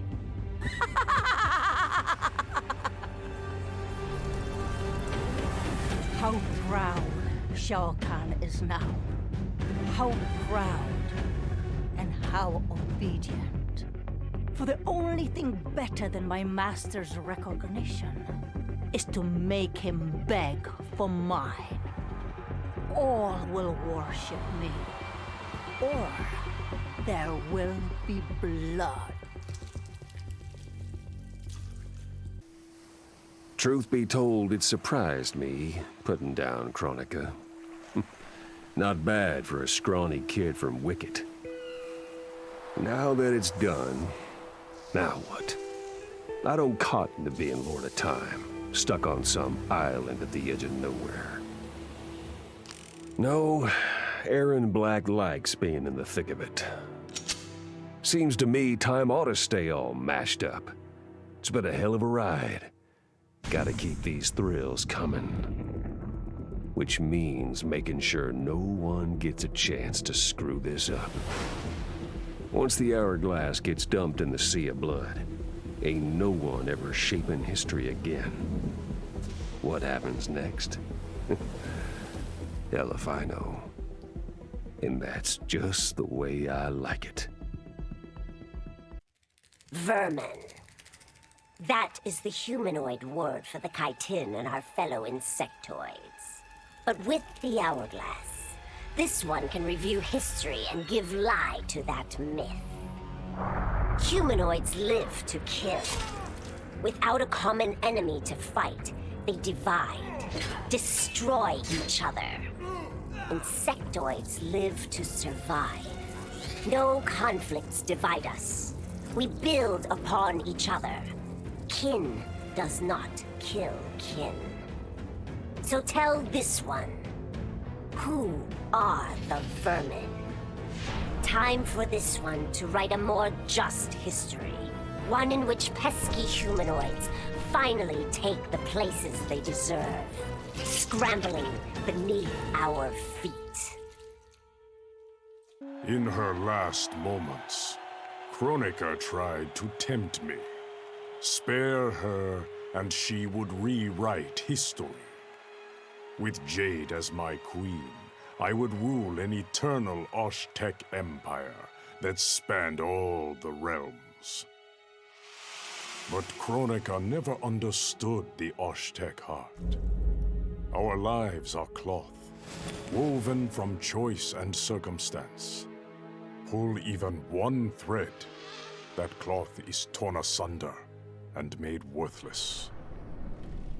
Now that I am tasked with keeping time, others beg me to have their histories rewritten. But as long as the hourglass is mine, I will not shape destiny in any one being's favor.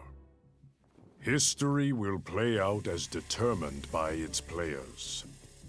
Let the sands fall where they may.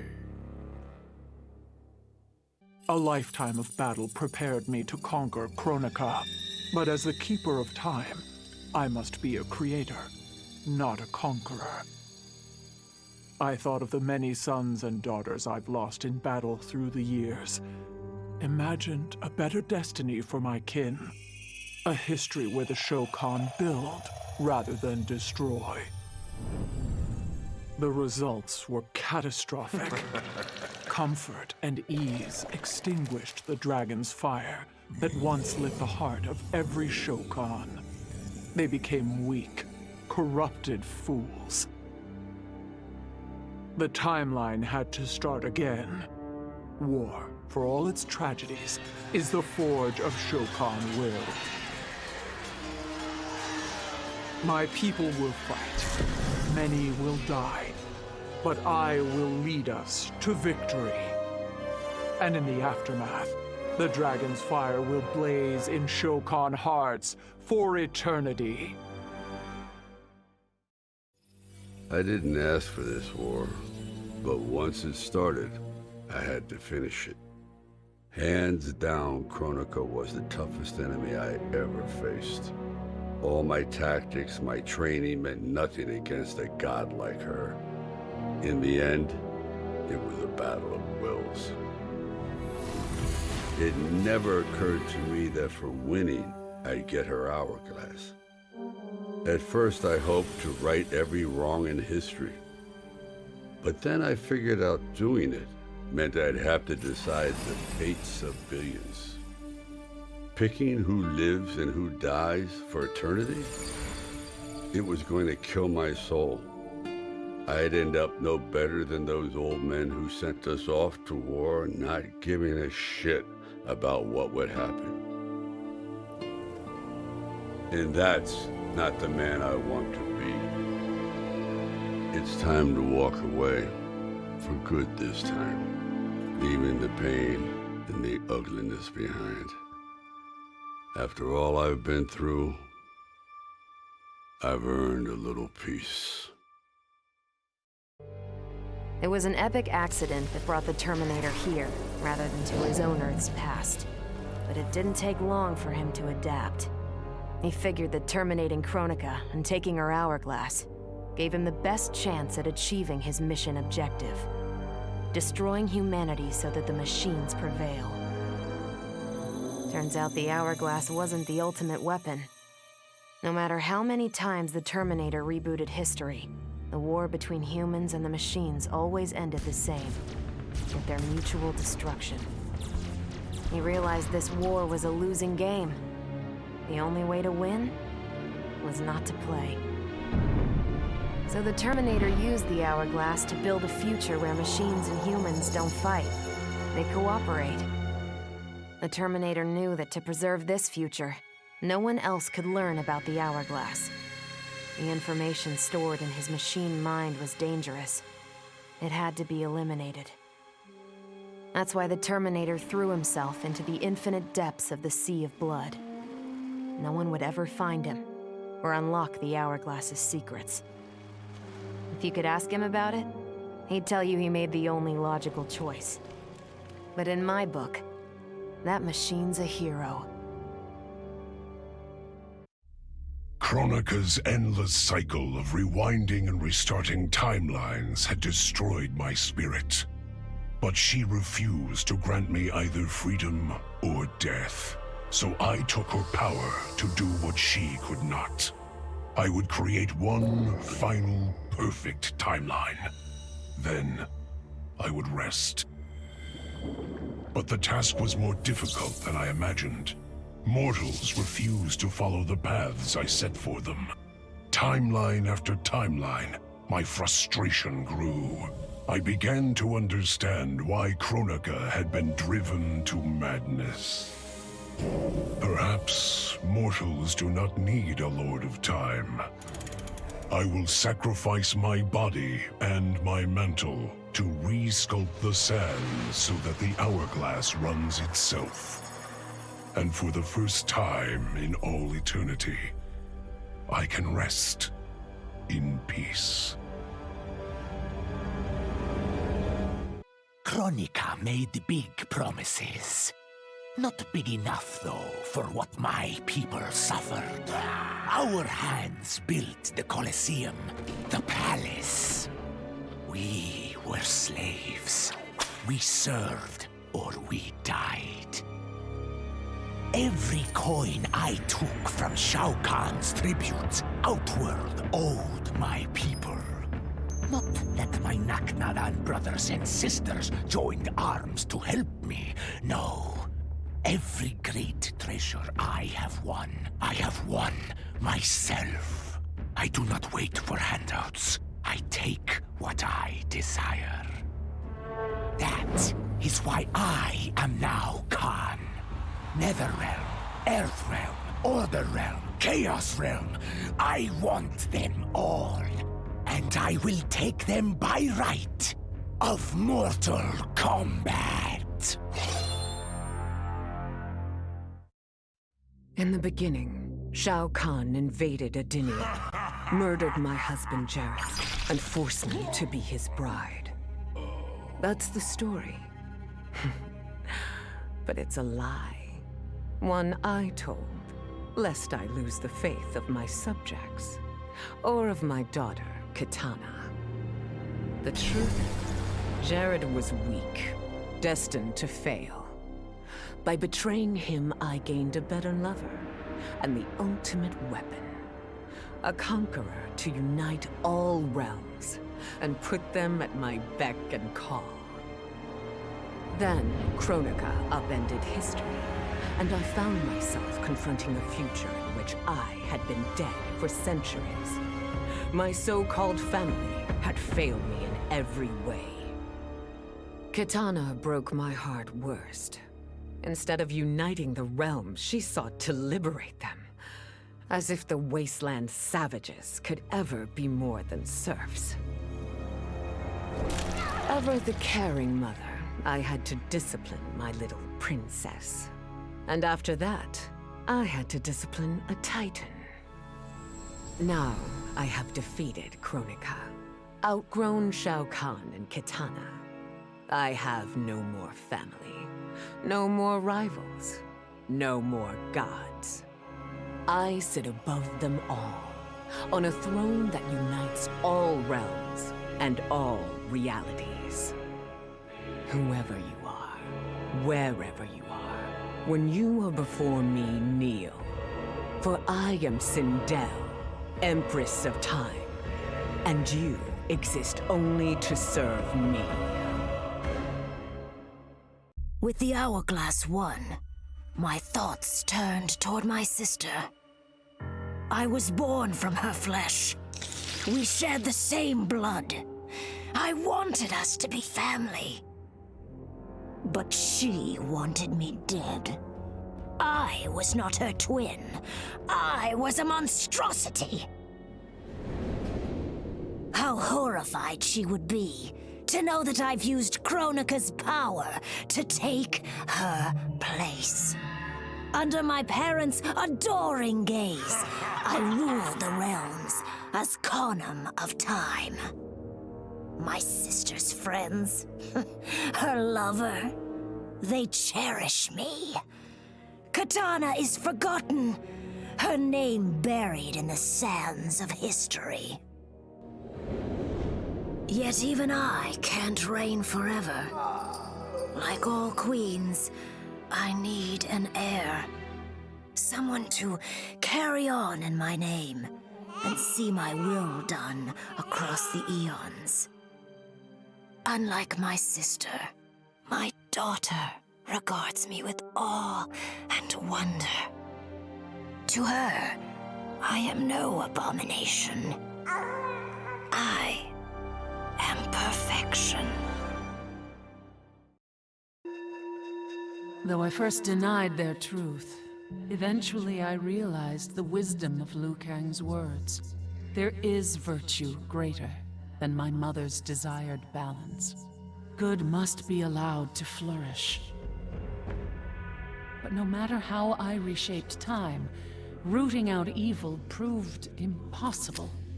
Though freed from want, mortals still killed each other. Divided by realm and race, they easily justified their hate. Hubris, greed, envy. To appreciate my gifts, mortal sins must be cleansed. Which is why I baptize the realms with fire. For eons, mortals will battle evil, eventually achieving victory. And when they emerge from the darkness, they will be humbled, eager to embrace the light. As the new Keeper of Time, I was overwhelmed by my responsibilities. Who was I to design the destinies of mortals? As their protector, I had spent eons safeguarding them. But while I had grown to appreciate mortals deeply, I understood precious little about their daily existence. So I used the hourglass to live hundreds of thousands of lifetimes, to expand the possibilities of realm, race, gender, and faith. Most importantly, I learned the simple joy of ending each day in the warm embrace of family. Humbled by my new wisdom, I bend the arc of history, not to my will, but to the service of those who must live it. While it is beyond my power to guarantee outcomes, I will give mortals the chance to have better, more peaceful lives. Kronika was dead, the hourglass taken, and Adenia's future mine to command. I had obtained all I had wanted. All except that which I had wanted most, to know the true story of my parentage. That I was a bastard I knew, born of an illicit affair between the Adenian god Argus and a mortal woman, Amara. But what I didn't know, until the hourglass showed me, was that I and my mother were both victims. She hadn't abandoned me. Thanks to my father's lies, she had thought me stillborn. I was stolen away and left to rot among peasants, while my mother died from grief. Argus hid his scandal and his shame by killing the one person who ever loved me. For that, he will die. As will his sons, Taven and Dagon. His beloved wife Delia, she I will let live. Let her heart break as my mother's did, as she weeps over her children's corpses. General Shao's revolt left Outworld's armies in tatters. We were vulnerable to enemies both foreign and domestic. That's why my sister asked me to take command, to stitch her military back together and purge Shao's loyalists within it. She trusted only me with the task. The soldiers, however, had little faith. They thought me a spoiled dilettante, unprepared and unfit to serve. That I could fight mattered little. All that mattered was that I wasn't one of them. I finally earned their loyalty by orchestrating an epic victory over Shao and his rebels. Though the general himself escaped, his forces were smashed. For as long as I am able, I will lead the Empress's armies in defense of Outworld. Through strength, we will achieve peace. Though worried about how the public might react, I met with Baraka to discuss his Tarkatans. Speaking from his heart, he moved me. I agreed to visit his colony and see how his people lived. The conditions were atrocious. This was one of my mother's few mistakes. Like all Outworlders, she treated Tarkatans with scorn. What they deserved from us was compassion. And the only way to get it for them was to reveal my affliction. To show all my subjects that even an Empress could get Tarkat. The scandal my revelation caused was intense. But with the help of Kitana and Tanya, I emerged from it a stronger Empress than ever. My honesty, empathy, and resolve won over my remaining doubters. There is no longer any question that I am fit to lead the Empire.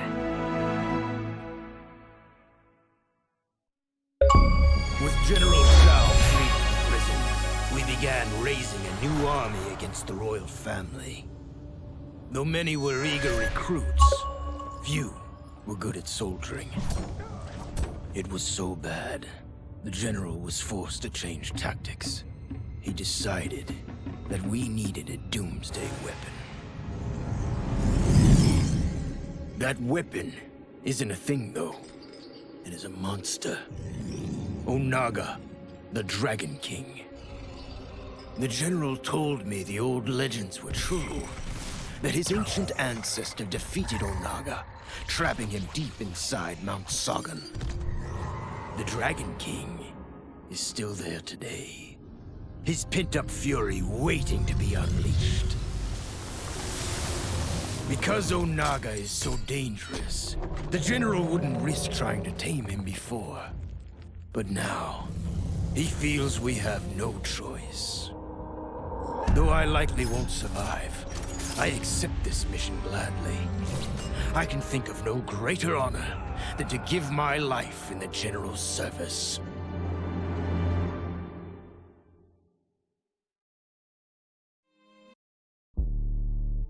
After escaping Lei Chin prison, I was hounded by the Imperial Police.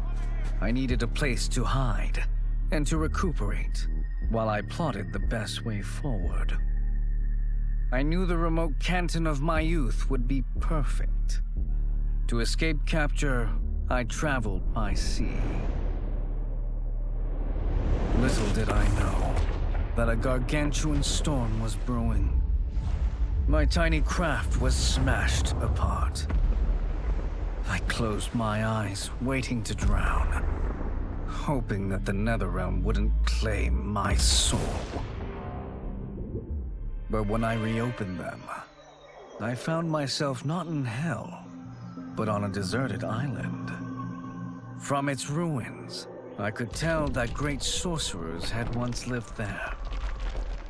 In the caves beneath the ruins, I found what I can only describe as a well of souls. Once I learn how to wield its power, I will become invincible.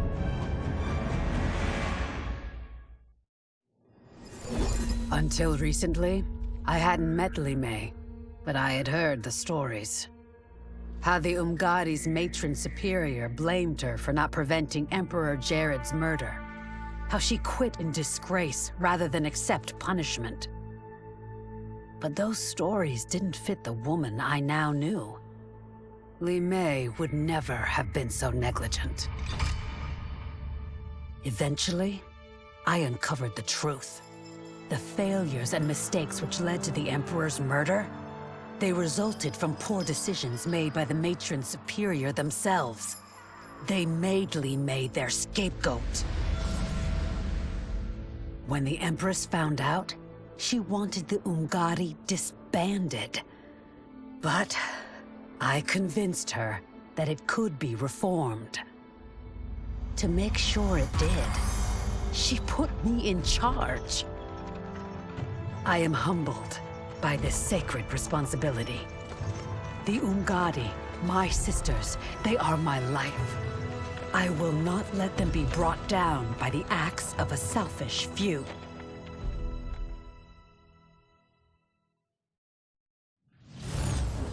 The battle had been lost. But the war isn't over. I won't stop fighting until I take Outworld's throne. That they thought Lei Chin Prison would hold me is laughable.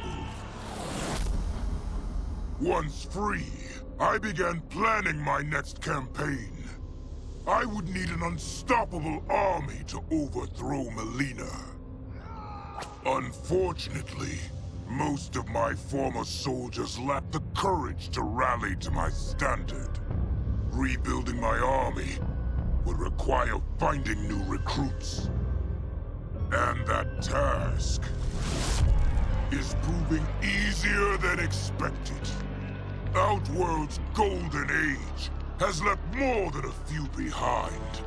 Without hope, without power, they eagerly heed my call to tear down Melina's government. Were it not for my godly counterpart, I would not have survived the battle against Titan Shang Tsung. Meeting him, though, raised questions.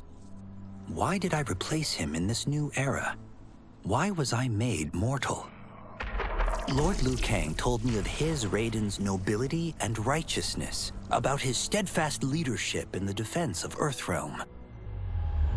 He also told me about Raiden's dark side, how he could be consumed by rage and cast aside the rules he otherwise lived by. Making me mortal and incapable of such anger was to keep me from following in his footsteps. Though I understood the reasons why, I felt I had been done a disservice. To survive the coming battles, I may need the edge that only great rage can bring. As the Shaolin couldn't aid me, I sought out someone who could. Someone to stoke the fire within me and teach me to master it. For this, I could have no better teacher than the Shirai Ryu's Grand Master.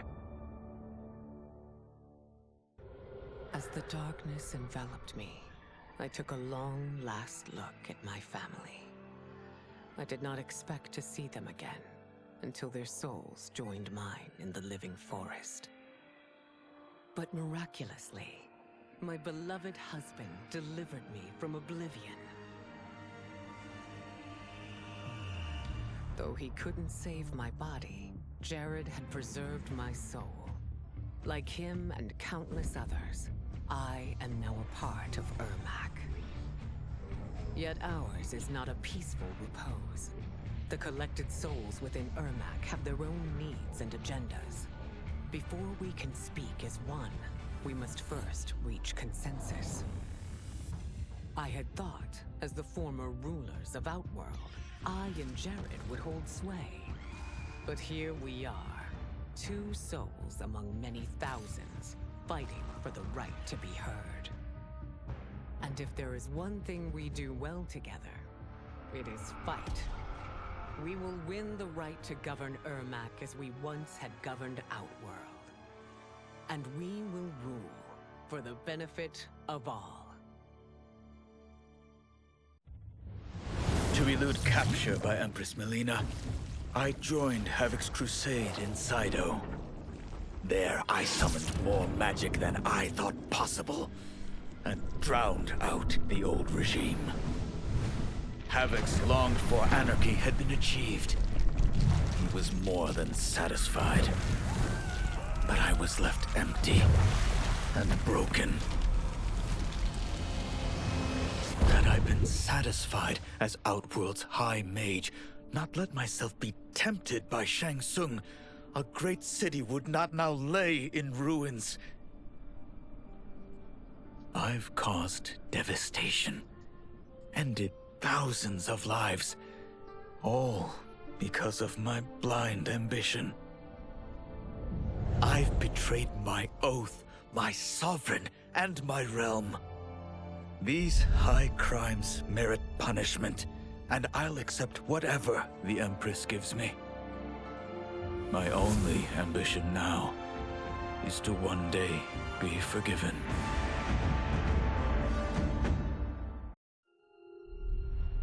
Kuai Liang and I were working hard to build our new clan. But even with the help of his close friend Harumi, it was difficult. The biggest problem was finding the right initiates. Then, one night, while walking outside Harumi's compound, I was attacked. I thought at first it was a Lin Kuei assassin, but his strikes were too uncertain, too angry. My attacker, it turns out, was a boy. Homeless and hungry, his assault was born of desperation. He needed money so that he could eat. It was like looking at myself 15 years ago. I would have ended up just like him if the Lin Kuei hadn't taken me in. So I took the boy to Kuai Liang, who also appreciated his fire. We made him our first initiate. The boy's name? Hanzo Hasashi. My loyal partner had warned me. Reclaiming my power as Keeper of Time might have unforeseen consequences. In this, as in most things, he proved prescient. The process I had undergone did irreparable harm to my body. Taking back my power had cost me my immortality. While my lifespan would still stretch across eons, I would one day perish. And if the war with Titan Shang Tsung taught me anything, it is that this timeline is not safe without a protector. Yet I had never given thought to choosing a successor. Who is it that could replace me and protect my new era? The answer, of course, is Geras. Tireless and meticulous, he is perfectly suited to be entrusted with this grave duty. And no one knows better the temptations of the Hourglass. I have no doubt he will be above them. No sooner had Titan Shang Tsung been defeated than Bihan and his loyalists hunted us down. Outnumbered, we fled to Japan. There, we sought refuge from an old family friend. As children, we played together. But Harumi Shirai was a woman now, the head of her clan. Her strength, beauty, and intellect awed me. Also incensed by Bihan's betrayal, Harumi agreed to help me forge a new clan, one that would stand against him and defend Earthrealm. Her aid proved invaluable, and as time went on, we grew closer. To honor Harumi and pay respects to my new bride, I named the clan after her, calling it the Shirai Ryu. Now the battle against my brother begins in earnest. The Shirai Ryu won't rest until Bihan is defeated and the Lin Kuei's honor restored. After fleeing Outworld, I hadn't expected to return. But then, I also hadn't expected the new Empress to make me an offer I couldn't refuse. To thank me for helping stop General Shao's rebellion, she asked me to be her emissary to the Zaterrans. Going home, bearing the seal of the royal house, I would show, once and for all, that my mutation wasn't to be feared. That it wasn't a source of shame. To my surprise, I was welcomed. But those warm smiles hid a dark secret. I stumbled upon a trove of official records, which showed that my shape-shifting ability isn't unique. Many Zaterrans are born with it, but are killed by their government to keep it from spreading. Who started this barbaric policy? Who is now enforcing it is unknown. But I will find out. And I will put an end to this madness.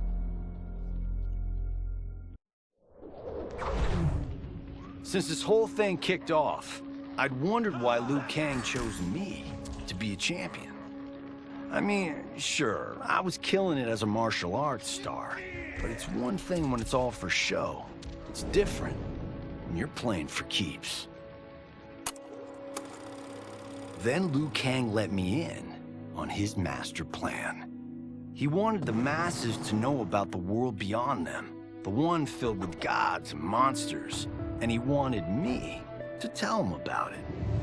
But I knew revealing the truth all at once would be too shocking of a plot twist for most. That's why I pitched doing a bunch of stories, to slowly get people used to it. And if there's one thing I can do, besides kick ass in combat, it's build a cinematic universe. I'm serving up movies, streaming series, games, you name it. I like that I'm doing a public service. And it doesn't hurt that I'm making more than a few bucks. It's the kind of synergy that would make any studio mogul proud. I had broken the Lin Kuei free of Liu Kang's enslavement. We were now masters of our destiny, and could take our place among Earthrealm's great nations. But taking and holding territory would require a vast army. I needed more fighters to make our presence felt. Then I recalled Shang Tsung's dragon warriors. An army of them would be unstoppable. But trafficking in such strong magic would surely draw Liu Kang's attention. Sector advised that we avoid detection by building our army using science, not sorcery. We've invested much into this endeavor, and we are beginning to see results. Once again proving the depths of Sector's genius. When we are done, all of Earthrealm will honor our desires and heed our demands. If not, they will face the Lin Kuei's wrath. As her reign began, Empress Melina faced many challenges. To meet them, she turned to the people she trusted. Her sister to lead her army, and me to lead her Imperial police. Though I missed Empress Sindel dearly, I was glad my ties with her family had been mended. But while it was an honor to be made responsible for Outworld's internal security, I soon realized accepting the appointment was a mistake. I'm not cut out to be a bureaucrat, nor am I patient enough to navigate the Imperial Court's politics. I was at my best patrolling Sundo's streets, when I could feel the city's pulse and serve and protect its citizens directly. That's why I resigned my post and resumed my role as Sundo's first constable. I end each day knowing I've made a difference. It was inevitable that the Shaolin Masters had me join them. They knew just how much future initiates could learn from me. Shujinko was one of my earliest. His ability to absorb anyone's powers and skills was amazing. With the right training, he could become our greatest champion. I knew that I alone could give it to him. But as his proficiency grew, so did his ego. In love with himself and his power, Shujinko became a threat to the realms. He hadn't learned humility, because I wasn't the one who could teach it. I should have listened to Raiden's warning and not tried to train Shujinko alone. After he was subdued, Shujinko's accumulated abilities and memories were taken from him. He is once again a new initiate, ready to begin his training. This time, Raiden and I train Shujinko together. He will become the champion he is destined to be. And I will fulfill my duties, humbly and cooperatively.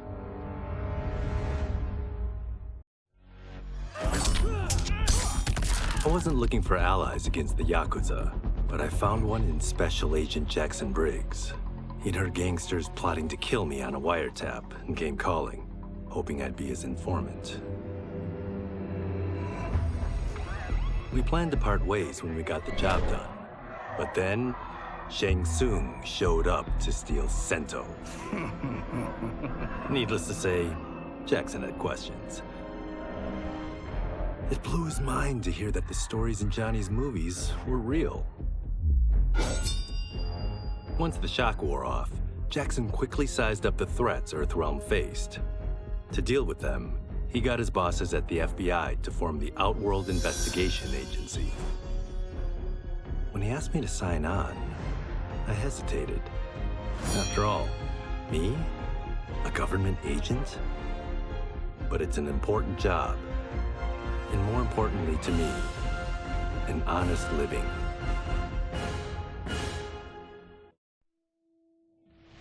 I couldn't believe that Liu Kang welcomed me in Earthrealm, or that he thought me worthy to study with his Shaolin masters.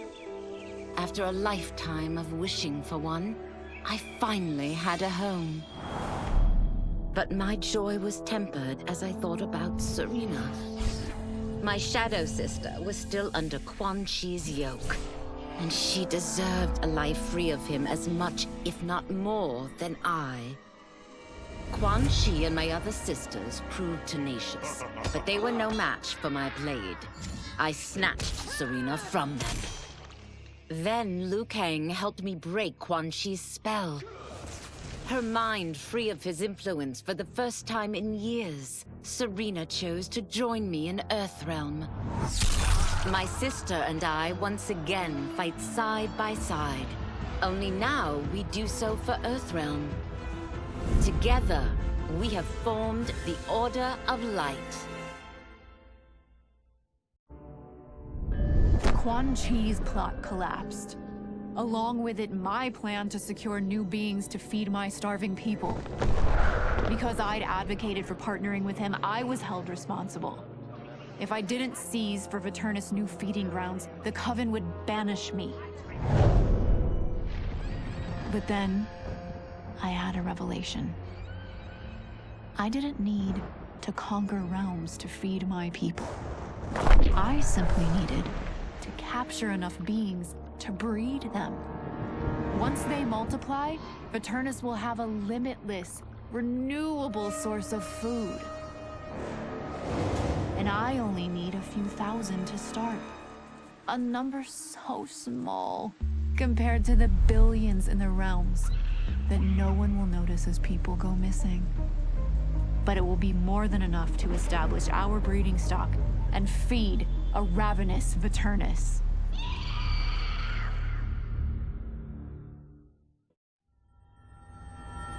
While the regime had changed, little else had. My people still suffered in silence, ignored by the rest of Outworld. Though now I knew Empress Melina's secret, that she was also afflicted with Tarkat. If anyone would help, it would be her. But how to get an audience? Syzoth. He was the Empress's new emissary to the Zaterrans. I asked him to introduce us. At great personal risk, he agreed. And as I'd prayed, the Empress was willing to meet. Even better, she would visit the colony. She was shocked to see how we lived. She moved quickly to provide for our care and comfort. Thanks to the Empress and Syzoth, we Tarkatans are no longer pariahs. Until our disease can be cured, that will do. Though the barriers between timelines had been rebuilt, there was no question that they could again be broken. Protecting this timeline would require eternal vigilance, so that it could not fall victim to further outside aggression. But nothing in my countless lifetimes had prepared me for this task. In none of them had multiple timelines ever coexisted. Monitoring them for threats was an entirely novel problem. It would require a novel solution.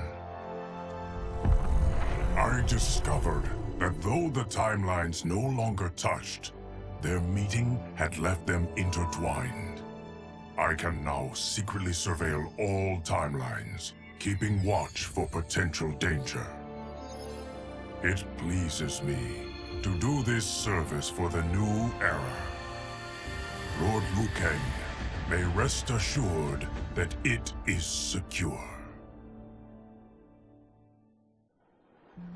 Quan Chi's defeat had cost me everything. For months I had furthered his plot, and now I had to start over.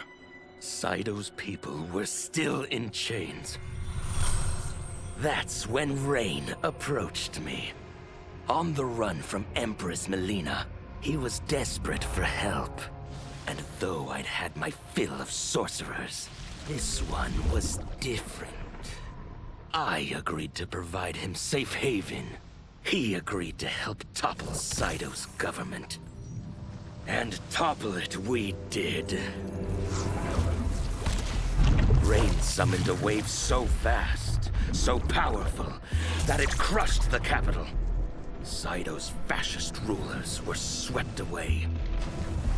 My people are finally free. They can chart their own course, needing only to follow their own desires. Their lives are now blessed by anarchy.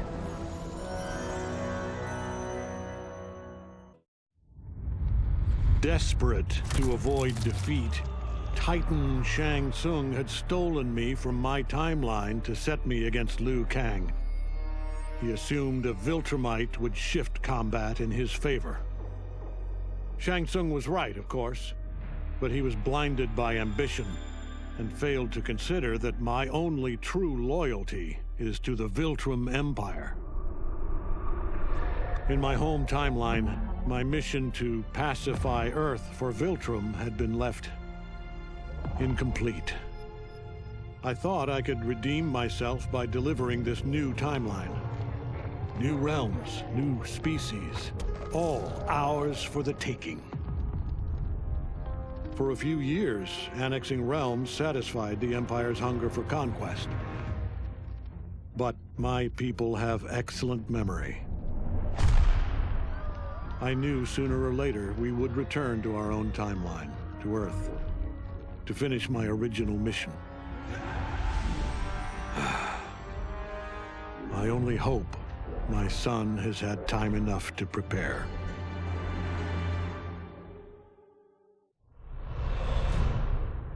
Though Ermac had freed me from my Legion cell, I found myself no less imprisoned. I had no allies, no benefactor, and no obvious path back to power. And power is what I crave. But why should I settle for the scant abilities of someone who is an underling sorcerer? I should be the one who controls history, who bends people and events to my whim. I should control the hourglass and wield it as the keeper of time. While I search the realms for the hourglass, I further master the dark magic needed to destroy Liu Kang. My quest may take a lifetime, but it will be worth it. For when I succeed, I will achieve omnipotence.